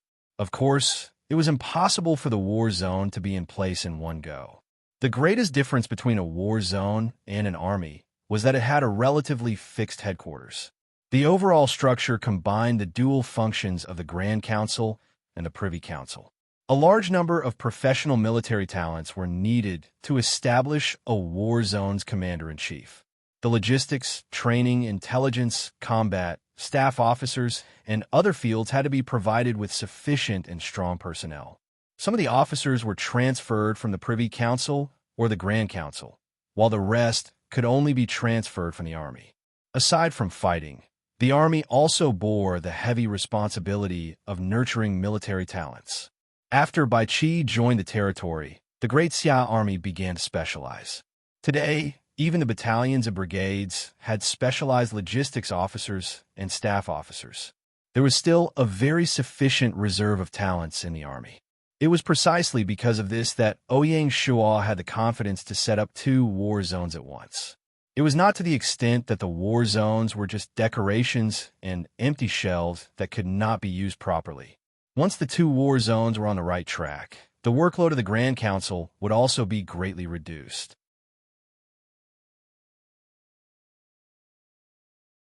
Chapter 1168. As it entered the fifth month, the entire world's players were paying attention to one thing: the upcoming month of the Kingdom War. Every month of the Kingdom War wasn't just a time for the players to settle their grudges. It was also an opportunity for the global factions to reshuffle. Simply put, the strong would become stronger, and the weak would perish. The intricacies were truly indescribable. For example, within the Silver Hand, the powerful dynasties could use this opportunity to brazenly devour the surrounding members. The Silver Hand and the Azure Emblem could also make use of the month of the Kingdom War to attack each other and adjust their territories. Similarly, the month of the Kingdom War was also an opportunity for the two organizations to adjust their internal structure. They could choose to give up some of the weak regions and strengthen some regions to form a tighter global map. As for the feelings of the ordinary players, it was already insignificant. The two organizations, including their internal structure, had different demands and might even have conflicting demands. As for who could achieve their own intentions and who would lose everything, it would all depend on their respective playing skills. On the contrary, the Great Xia dynasty relied on the solid backing of the China region and was in the safe zone.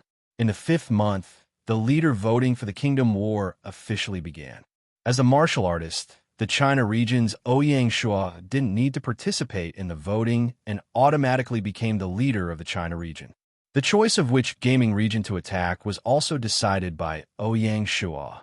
Looking at the surrounding regions of China, the only possible opponents were the India region, the Romanov dynasty, the Persian Empire, and the Java Kingdom. The others were too far away. In a month of the Kingdom War wasn't enough for them to travel back and forth. The Romanov dynasty and the Persian Empire were separated by the native factions and weren't good choices. Furthermore, if they were to set out, one would be in the ice plains while the other would be in the highlands. The China region didn't have the geographical advantage. According to Ouyang Shua's initial thoughts, he was naturally going to choose the Java Kingdom.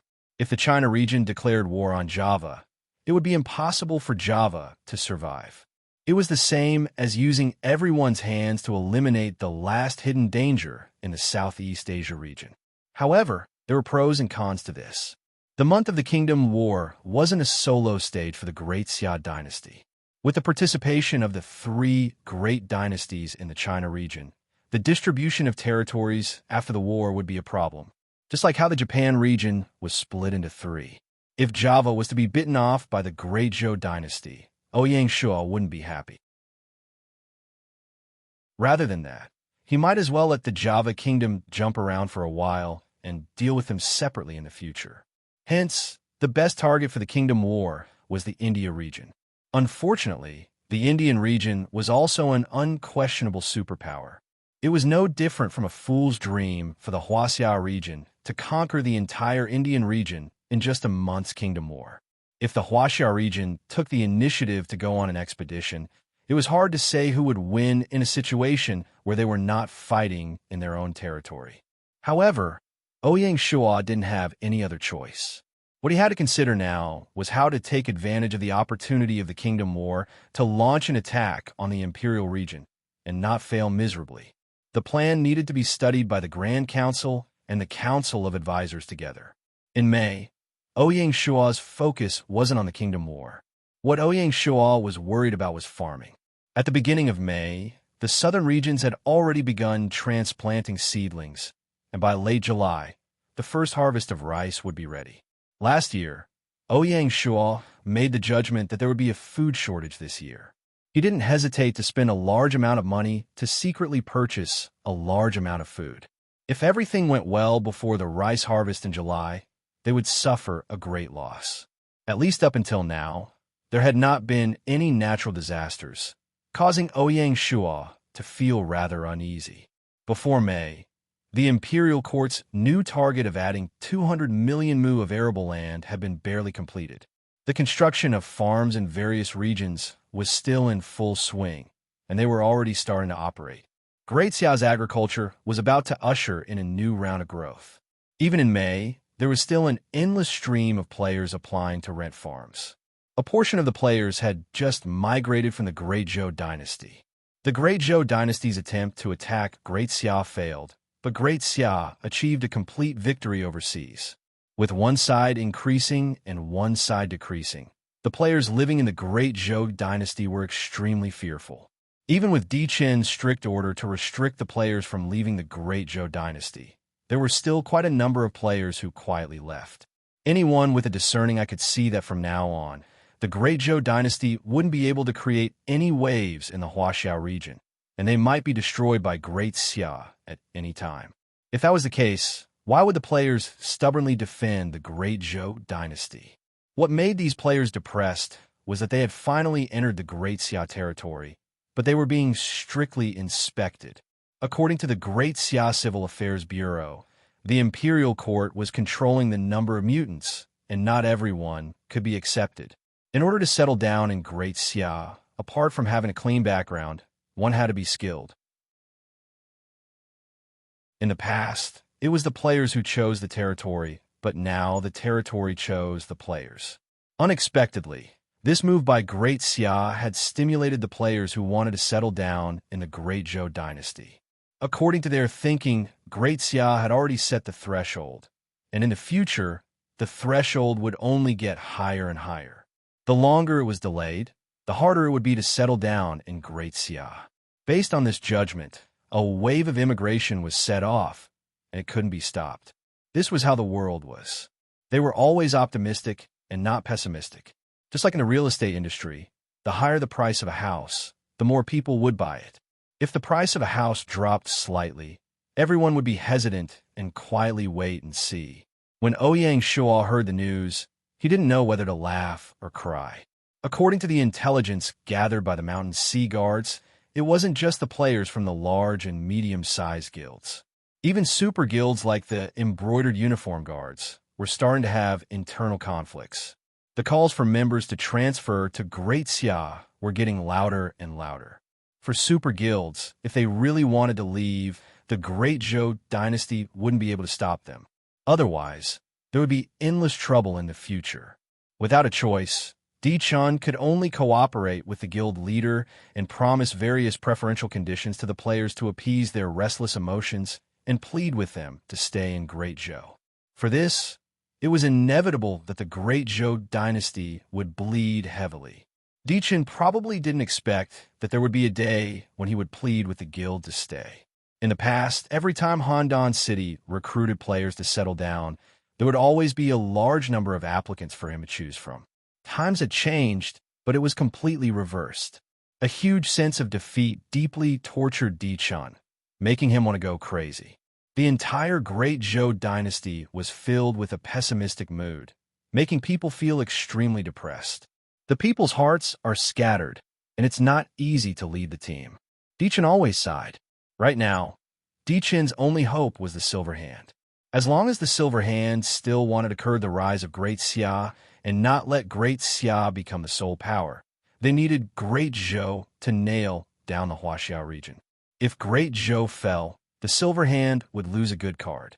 It would be a pipe dream to want to curb Great Xia in the future. But how it would work was still unknown. Other than caring about farming, Ouyang Shuo also took the time to go to a few places. First, he went to the base city to pay respects to the soldiers of the Atlantic Fleet who had died in battle. He also secretly met with Korea and had a secret talk for more than 2 hours. The base city had rich supplies sent from Morocco province, the West African army stationed there, and the navy patrolling the harbor. It had become a pure war fortress. In order to prevent people from damaging the teleportation portal of the base city from the inside, Ouyang Shuo gave the order to move the people of the base city to Ethiopia province. The entire base city was under military control, and it was a super military camp. Ouyang Shuo's inspection of the base city was also to cheer the soldiers and encourage the army to defend their positions.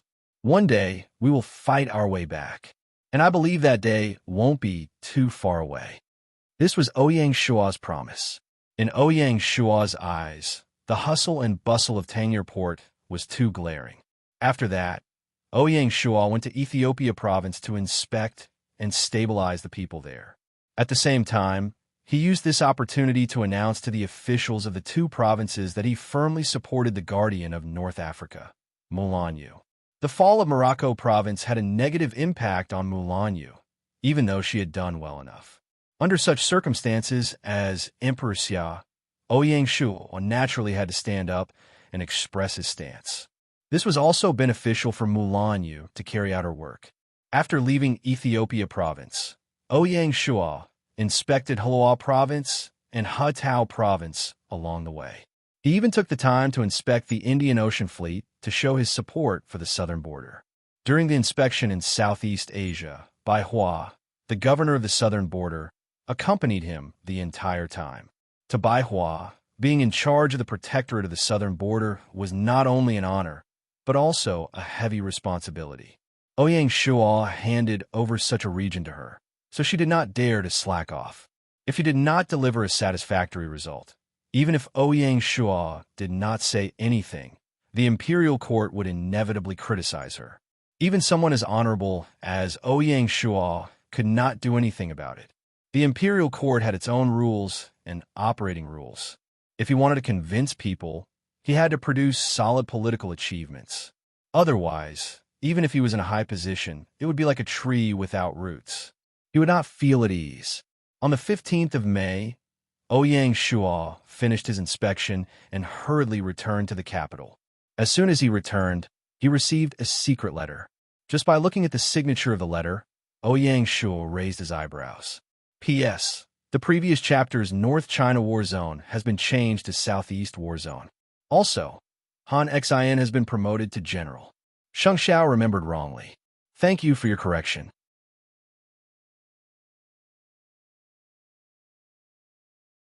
Chapter 1169.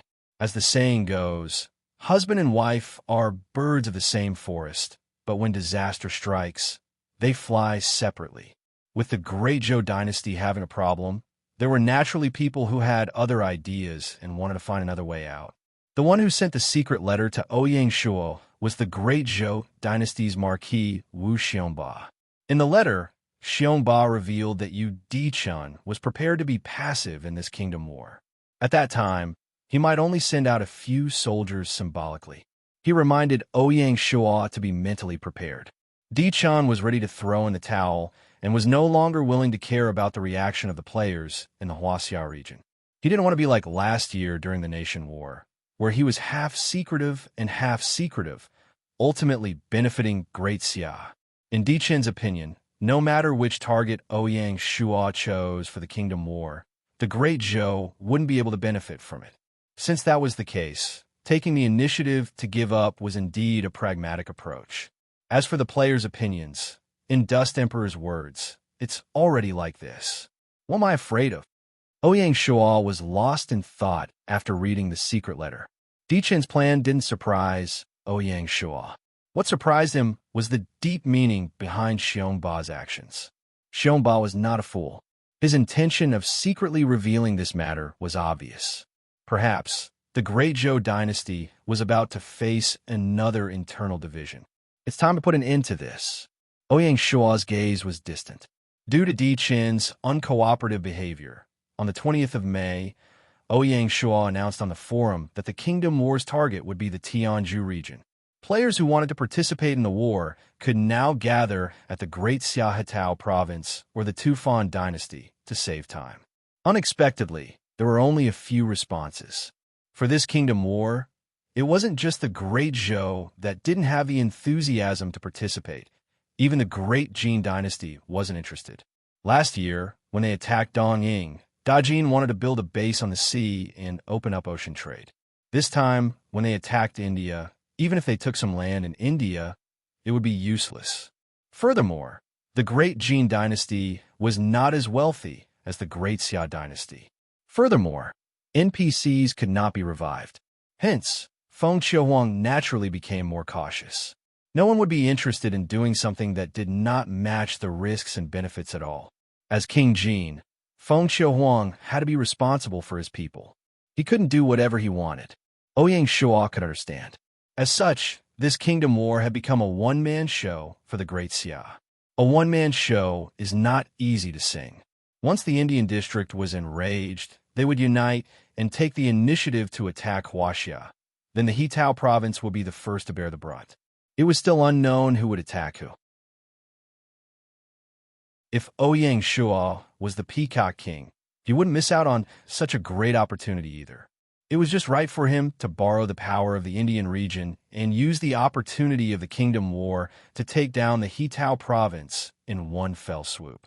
If Java and Russia were to follow suit and declare war on Huaxia, then Great Xia's days would be even more difficult. Not to mention gnawing on India's bones, it would be good enough if they could defend their territory. After figuring out the crux of the matter, Ouyang Shuo shook his head with a bitter smile. The drawbacks of Great Xia's expansion were highlighted at this moment. Any game zone that was connected to the Huaxia region was also connected to the Great Xia dynasty. On the contrary, the Great Zhou dynasty and the Great Jin dynasty were located inland and had no pressure at all. A fire at the city gate would also bring disaster to the fish in the moat. Moreover, the Great Xia dynasty already had countless enemies.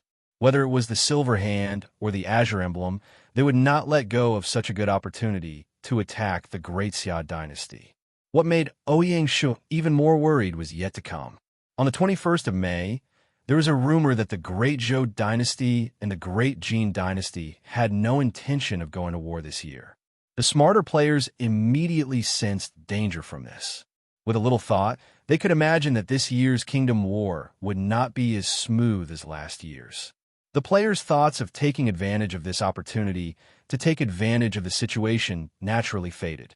Some of the players who were originally prepared to respond to Ouyang Shua's call to gather a Hitao province stopped under the influence of the people around them. The entire Huaxia region fell into a strange atmosphere. On the 22nd of May, Shanghai City. In the Xia Palace, Ouyang Shua frowned. The gossip that was spread yesterday was 100% spread by Di Chun. His purpose was to create trouble for Great Xia. His intentions were sinister. He really has no bottom line. Ouyang Shua was completely disappointed with Di Chun. He was also disappointed with the Huaxia players. Ouyang Shua did not expect that a round of game updates and a competition of achievement points would actually make the adventurer players cherish their lives to this extent. They no longer had the passion for their country. Their enthusiasm had all turned into cold calculations of gains and losses. This was human nature, but Ouyang Shua faintly felt that something was wrong. He had a feeling that the adventurer players' self-preservation behavior was not in line with Gaia's original intentions. If the players in the game world did not have passion, how could they be expected to contribute to humanity's survival on planet Hope in a more difficult and harsh environment? The sword should be cold, but the blood should be hot. Under such circumstances, Ouyang Shua invited Blood of Romance and the other guild leaders to the Xia Palace as guests. Imperial Garden, West Lawn. Because they did not have a monarch relationship, the meeting that Ouyang Shua arranged was not that serious. Everyone sat on the lawn, eating afternoon tea and chatting. After chatting for a while, Ouyang Shua asked, "What do you think about the rumors these past 2 days?" Blood of Romance and the others looked at each other and did not know how to answer. They were all extremely intelligent people. Before coming, they had already guessed why Ouyang Shua had summoned them. Even if they were mentally prepared, they could not answer. After all, this was not something to be proud of. It was very embarrassing for Ouyang Shua to ask such a question. Seeing this, Ouyang Shua secretly sighed in his heart. He looked around, and every guild leader that he looked at unconsciously avoided his eyes, not daring to look directly at him. Even Xie Siyun's eyes flashed with a trace of apology. "I can understand your intentions. If you put yourself in my shoes, there is nothing wrong with it." Ouyang Shua gave them a way out and slightly eased the atmosphere. "It's mainly because the people below are making a big fuss. Bright moon illuminates the river," barely managed to explain. Ouyang Shua nodded. "I can understand your actions, but I do not agree with them." Seeing this, Blood of Romance said solemnly, "Brother Ouyang, please enlighten us." Blood of Romance had great respect for Ouyang Shua. This lord, who was about the same age as him, could see things that others could not.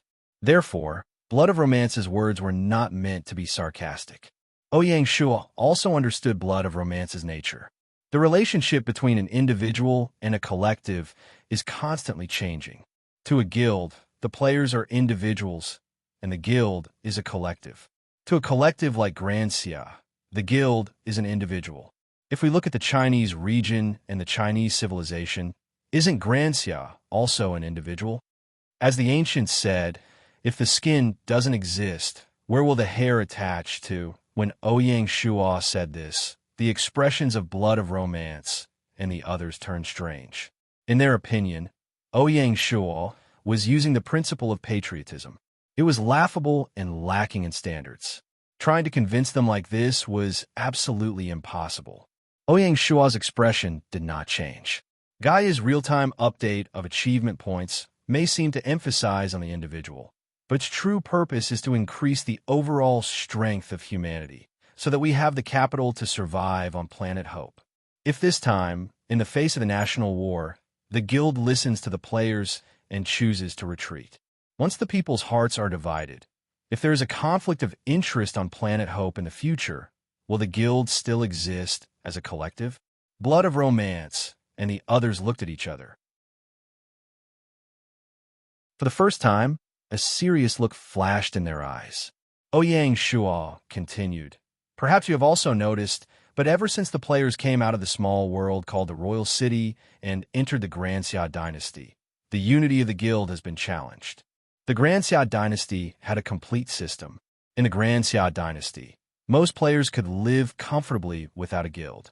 Some of the better ones even felt that the guild had become a burden. Moreover, the Grand Xia dynasty's laws were strict. If a player committed a crime, the court would have to step in and sentence them. Private fights between guilds were not allowed. As a result, the ability of the guild to protect its members was greatly weakened. In short, some of the functions of the guild had been subtly replaced by the Grand Xia dynasty's court. Naturally, the existence of the guild was constantly decreasing. Correspondingly, the restraints that the guild had on the players also decreased. Just like this time, when their members caused a ruckus, Blood of Romance and the others had no choice but to compromise. This was not a normal phenomenon. Therefore, when they heard Ouyang Shuo's words, "Bright moon illuminates the river," subconsciously nodded. If that's the case, have you considered what form the guild will take in the future to exist on Planet Hope? Or will the guild disband once the game ends? Ouyang Shuo's words were very piercing. Indeed, in the face of interests, the players could even disregard their national ties, let alone the friendship of the guild. Once they returned to the real world, the social relations would be rebuilt, and the guild would no longer have a place to exist. It was almost inevitable that the guild would disband. Once the guild disbanded, the ones who would suffer the greatest loss would be the guild leaders. They would return to being ordinary again, and they would no longer be able to call the shots like they did in the game world. If they were still on Earth, this would not be a big deal. The original intention of forming the guild was to earn money. As long as they could earn money, who would expect to order the guild members around in the real world? However, Earth on Earth was not a conventional game. The game world was becoming more and more closely intertwined with Planet Hope, and the shackles of the real world were no longer limited to money. Under such circumstances, no one would believe that the guild leaders did not have greater ambitions. In order to realize their ambitions, one of the big prerequisites was that the guild could continue to exist on Planet Hope. However, according to Ouyang Shuo's analysis, this was almost impossible. In terms of organization, the guild could not compare to the territory. Since the development of the game, the mode of operation of the guild was no different from other games. It was still the same. The territory was different. Since its inception, the organization was the core, constantly strengthening and perfecting the organizational system. Today, it was no different from reality. The difference between the two modes led to the current situation. Otherwise, why would Gaia favor the Lord? Silence. An awkward silence pervaded the Imperial Garden. The expressions of Blood Romance and the others were extremely interesting.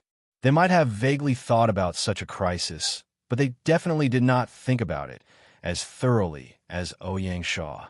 It was not that they were not smart, but Ouyang Shuo had long been used to thinking from the perspective of Planet Hope.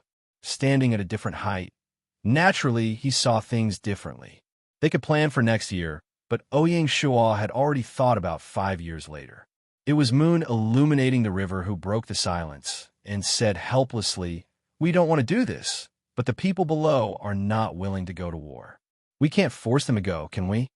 In the past, if a member died in battle, the guild had a whole set of compensation mechanisms, so everyone had no scruples. Now, even if we want to compensate, we can't. We can't compensate for the achievement points. There was a hint of grievance in his words. Ouyang Shuo was unmoved. He turned to look at Blood Romance and the others and asked, "Is it the same for your guild?" Blood Romance shook his head. "Not all of them. There are still some people who are willing to go to war. It's just that these people are influenced by the people around them, so their willpower is not as strong." Ouyang Shuo understood. Malevolent, bloody mercenary group did not let him down. At this point, Ouyang Shua had finally suppressed blood romance and the others, returning the conversation to his control.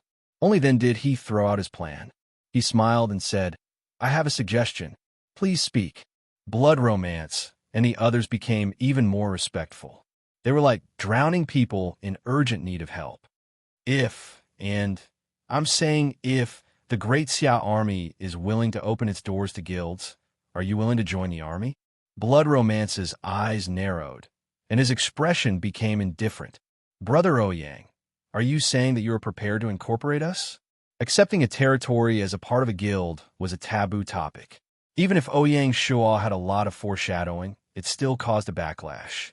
If it weren't for Ouyang Shua's long-term reputation and prestige, some people would have stood up and left immediately. Ouyang Shua was also not afraid. He had the confidence to do so. He nodded and said, "You can say that." This, Ouyang Shua's attitude, calmed blood romance and the others. At first, they were just instinctively disgusted. After calming down, they began to think about the pros and cons, as well as the pros and cons. The more they thought about it, the angrier they became. At this point, the guild indeed did not have the capital to negotiate with a territory, especially a giant like Great Xia. As mentioned before, the moment the guild left the royal city, it would no longer be able to be high and mighty. How could they really do as they pleased while living in Great Xia's territory? Between the two, the territory occupied an absolutely dominant position. With the structure of the Huaxia region, the players would only seek to settle in Great Xia. Once they left Great Xia, it might be an exaggeration to say that there would be no place for them to stay, but it was inevitable that they would not have such a good life. Thinking of this, blood romance and the others could not help but smile bitterly. Their expressions suddenly became bleak, as if they were heroes past their prime. In the words of the pugilistic world, the world has changed. After waiting for a full 10 minutes, Ouyang Shua said, "Accepting the union is definitely not a scourge. Perhaps you are thinking too much. In the future, you will definitely not regret making this decision now." Blood romance and the others were silent. They still could not twist the situation around. "Can you explain in detail?" Xie helped Ouyang Shua out of the predicament. With Lin Jing's relationship, Snow Rose was probably the guild with the least resistance. Even so, Xie felt a little uncomfortable. Does this mean that an era has come to an end? Xie sighed in her heart. Ouyang Shua said, "We can discuss the specific plan. In principle, each guild can retain up to the battalion level, which is 500 people. Under the premise of complying with Great Xia's military rules, an appropriate amount of autonomy can be retained. The officers, including the battalion commander, can be elected by the guild." As mentioned previously, Ouyang Shua strived to increase the player's sense of identity with Great Xia. Previously, he encouraged the players to build farms, which was mainly targeted at the lifestyle players and casual players. As for the military reorganization, it was targeted at the combat players. Ouyang Shua chose to reorganize the guild not just to deal with a national war. In the future on Planet Hope, the combat players would definitely be the main force in dealing with the monsters. However, in the game world, this force was too uncontrollable, and it was still like a plate of loose sand. It was impossible to temper the players into qualified warriors by relying on the guild's elite team. Warriors could only be produced in the army and on the battlefield. Therefore, Ouyang Shua had never thought of reorganizing the guild. His target was the hot-blooded elite players who had the talent for combat. Ouyang Shua's goal was to temper them in the Great Xia army so that they would recognize Great Xia as a collective.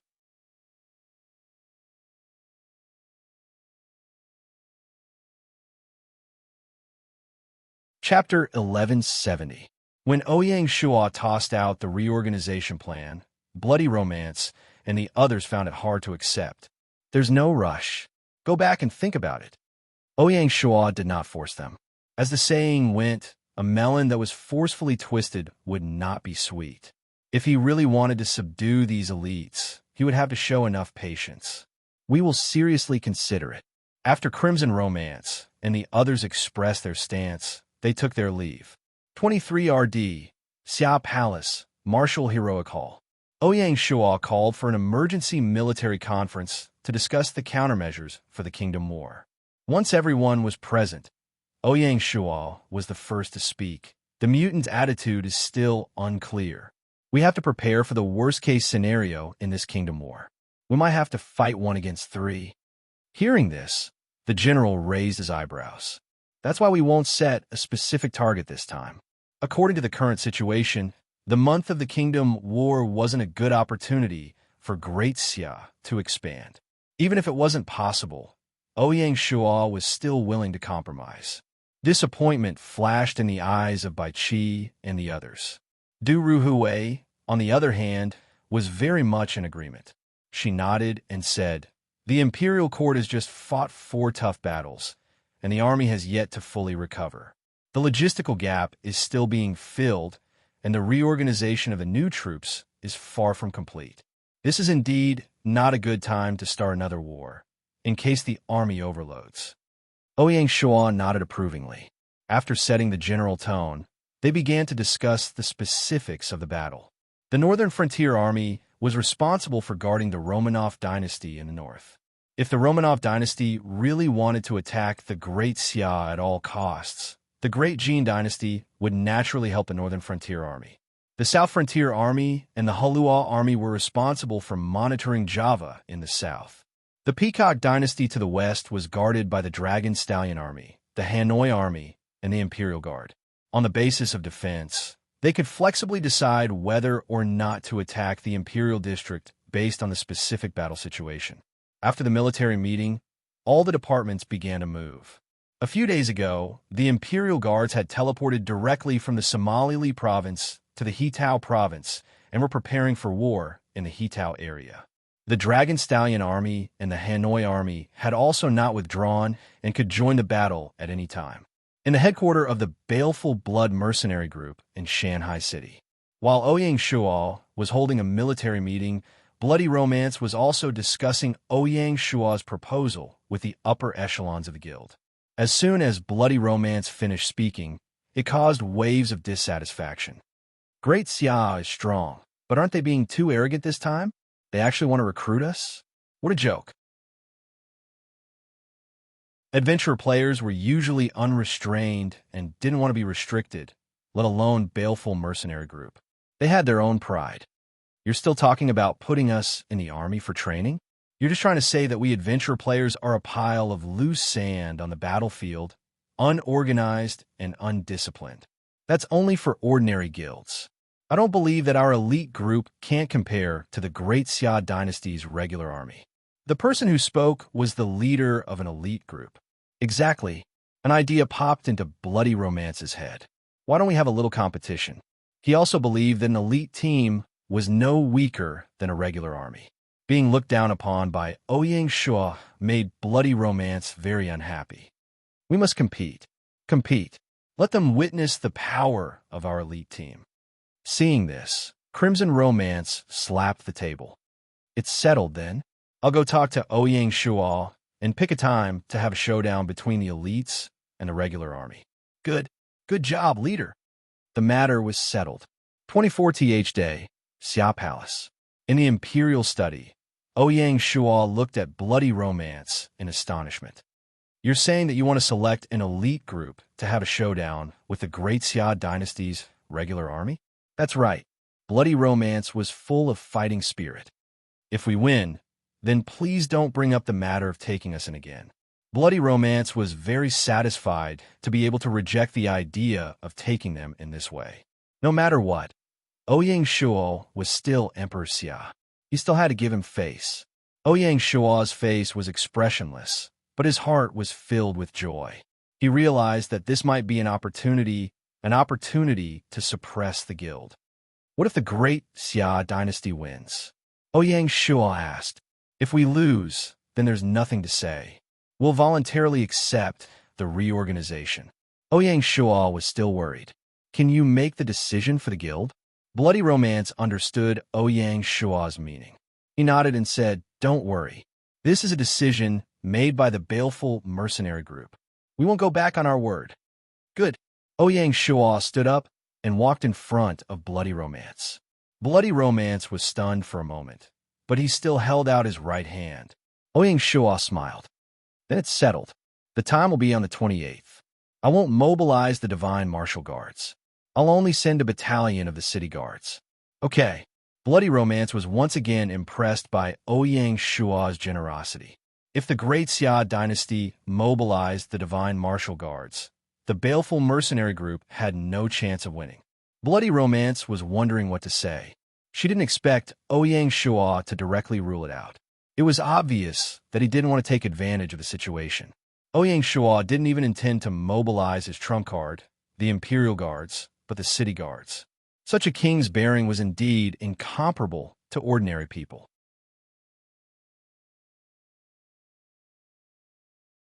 In return, Bloody Romance wouldn't mobilize the guild's strongest elite group. The baleful mercenary group had its own pride. Do you choose the arena or the drill ground? Ouyang Shua asked. After the update, Gaia didn't remove the arena function. Players could fight in the arena and hone their skills. Even if they died, they could be resurrected without any losses. If the city guards went to the arena, they still couldn't be resurrected. Even so, Ouyang Shua still preferred the arena. If the baleful mercenary group suffered heavy casualties, they would probably resent Great Xia. That would go against Ouyang Shua's original intention. Unexpectedly, Bloody Romance was very strong-willed. He didn't want to take advantage of this aspect. He smiled and said, "Since it's a duel, we can't rely on luck. We have to show 100% courage. Let's choose the drill ground." Ouyang Shua looked at Bloody Romance deeply. After a long time, he said, "Then let's choose the Royal City drill ground." Okay. Bloody Romance was very satisfied. He knew that the Royal City drill ground was the drill ground of the Imperial Guards. It was the most complete drill ground in Great Xia. It was rare to see Ouyang Shua give such a high standard of treatment. The guild circle seemed large, but it couldn't hide any news. Moreover, most of the guild headquarters in Great Xia were concentrated in Xiaolong Street, so there was no secret to speak of. In less than half a day, the news of the baleful mercenary group challenging the Great Xia dynasty's regular army spread. Some were watching the show, while others were paying special attention. On the streets, in the taverns, and in the guild headquarters, all kinds of discussions could be seen. This duel became the hot topic of discussion. If they didn't talk about it, they would be separated from the team. Who do you think will win? This was the question that the players were most concerned about. Dozens of underground casinos opened for the duel. Based on the bets, the majority favored the baleful mercenary group. The players might not know the combat strength of the Great Xia Dynasty City Guards, but they had a deep understanding of the terror of the elite group. For adventure players, being able to enter the elite group was the greatest honor. Moreover, it was the elite group of the famous baleful mercenary group. In terms of warmongering, not only in the Huaxia region, but even in the whole world, no one could compare to the baleful mercenary group. Based on this judgment, the players naturally favored the elite group. The players didn't understand why Ouyang Shua would agree to such a duel. If they lost, wouldn't it be a blow to their morale? It wouldn't be a good thing for the upcoming national war. However, the guild leader was happy to see it happen. With the baleful mercenary group leading the charge and sharing the pressure, they could hide at the back and observe the situation silently. If the elite group won, then they would have a reason to reject the duel. If they lost, it's impossible to lose. Ouyang Shua is too confident this time. A guild leader shook his head. There were already people who saw this duel as a battle of honor for adventure players. They had to defend the honor of adventure players through this duel and prove that they weren't at the mercy of others. You want to recruit us? Dream on. Xiao Palace, Wuji Palace. In the warm afternoon, Yuer and Luo who had just turned 1 year old, were chasing and playing in the main hall. The two little fellows seemed to have become a pair of little devils, stirring up the entire Wuji Palace. They were curious about everything they saw and wanted to touch and play with it. When they were in the mood, they would smash it or tear it. Ouyang Shua sat at the side and looked at the two little fellows. He was having a headache. Children of this age were at the peak of their curiosity but they were also extremely energetic, playing without stopping. They are getting naughtier and naughtier, Ouyang Shuo muttered. Seeing this, Song Jia complained. It's all because you pamper them too much and don't care about them. If this continues, I think they will tear the palace apart. Ouyang Shuo had always respected the nature of children and didn't want them to be too restrained in their childhood. He didn't want to learn from the ancient royal family and give them a cold education. He didn't look like a strict father at all. Ruler and subject, father and son. This rule wouldn't work in Ouyang Shuo's case. Ouyang Shuo smiled at his wife and didn't say anything. Seeing this, Song Jia could only shake her head helplessly. She had said this more than once, and Ouyang Shuo was always like this. He didn't refute or admit his mistake. I really don't know what to do with you. Seeing such a family, Lin Jing's eyes flashed with a trace of envy. She and Xiexin's marriage was a mutual love, but it wasn't without regrets. How good would it be if we could have a child? Lin Jing sighed. As he spoke, he saw Luo stride forward with her chubby little feet and stretch her demonic palm towards a famous painting of Qi Baishe. Seeing this, Ouyang Shuo couldn't sit still anymore. He took a step forward and held the little girl in his arms. Ouyang Luo, you can't touch this. Ouyang Shuo pinched his daughter's little face. Ouyang Shuo had always called his two children by their names. From the bottom of his heart, he treated them as little adults and put them on a relatively equal position between father and son. He didn't use the power of adults to educate them in the name of love. Ouyang Luo was fierce to her father, but she wasn't afraid at all. She turned her head and pointed at the words on the wall. She asked in a crisp voice, "Father, what is that?" "That's the painting that your grandpa Qi Baishe drew for you and your brother. You can't tear it." Qi Baishe came to Great Xia in March and was currently the dean of the Art Academy of Southwest University China Hall. When the two children were 1 year old, Ouyang Shuo specially asked old Master Qi Baishe for a painting. On the plain white Xian paper, Yuer and Luo were painted in ink. They were like two fairies playing and playing in the world. Anyone who saw it couldn't help but exclaim in admiration. Not only was this painting full of childlike charm, but it also had a distant artistic conception. It was worthy of being the work of a master. "That's me and my brother." Luo recognized it. She scratched her head with her little hand and said doubtfully, "But how do we end up on the painting?"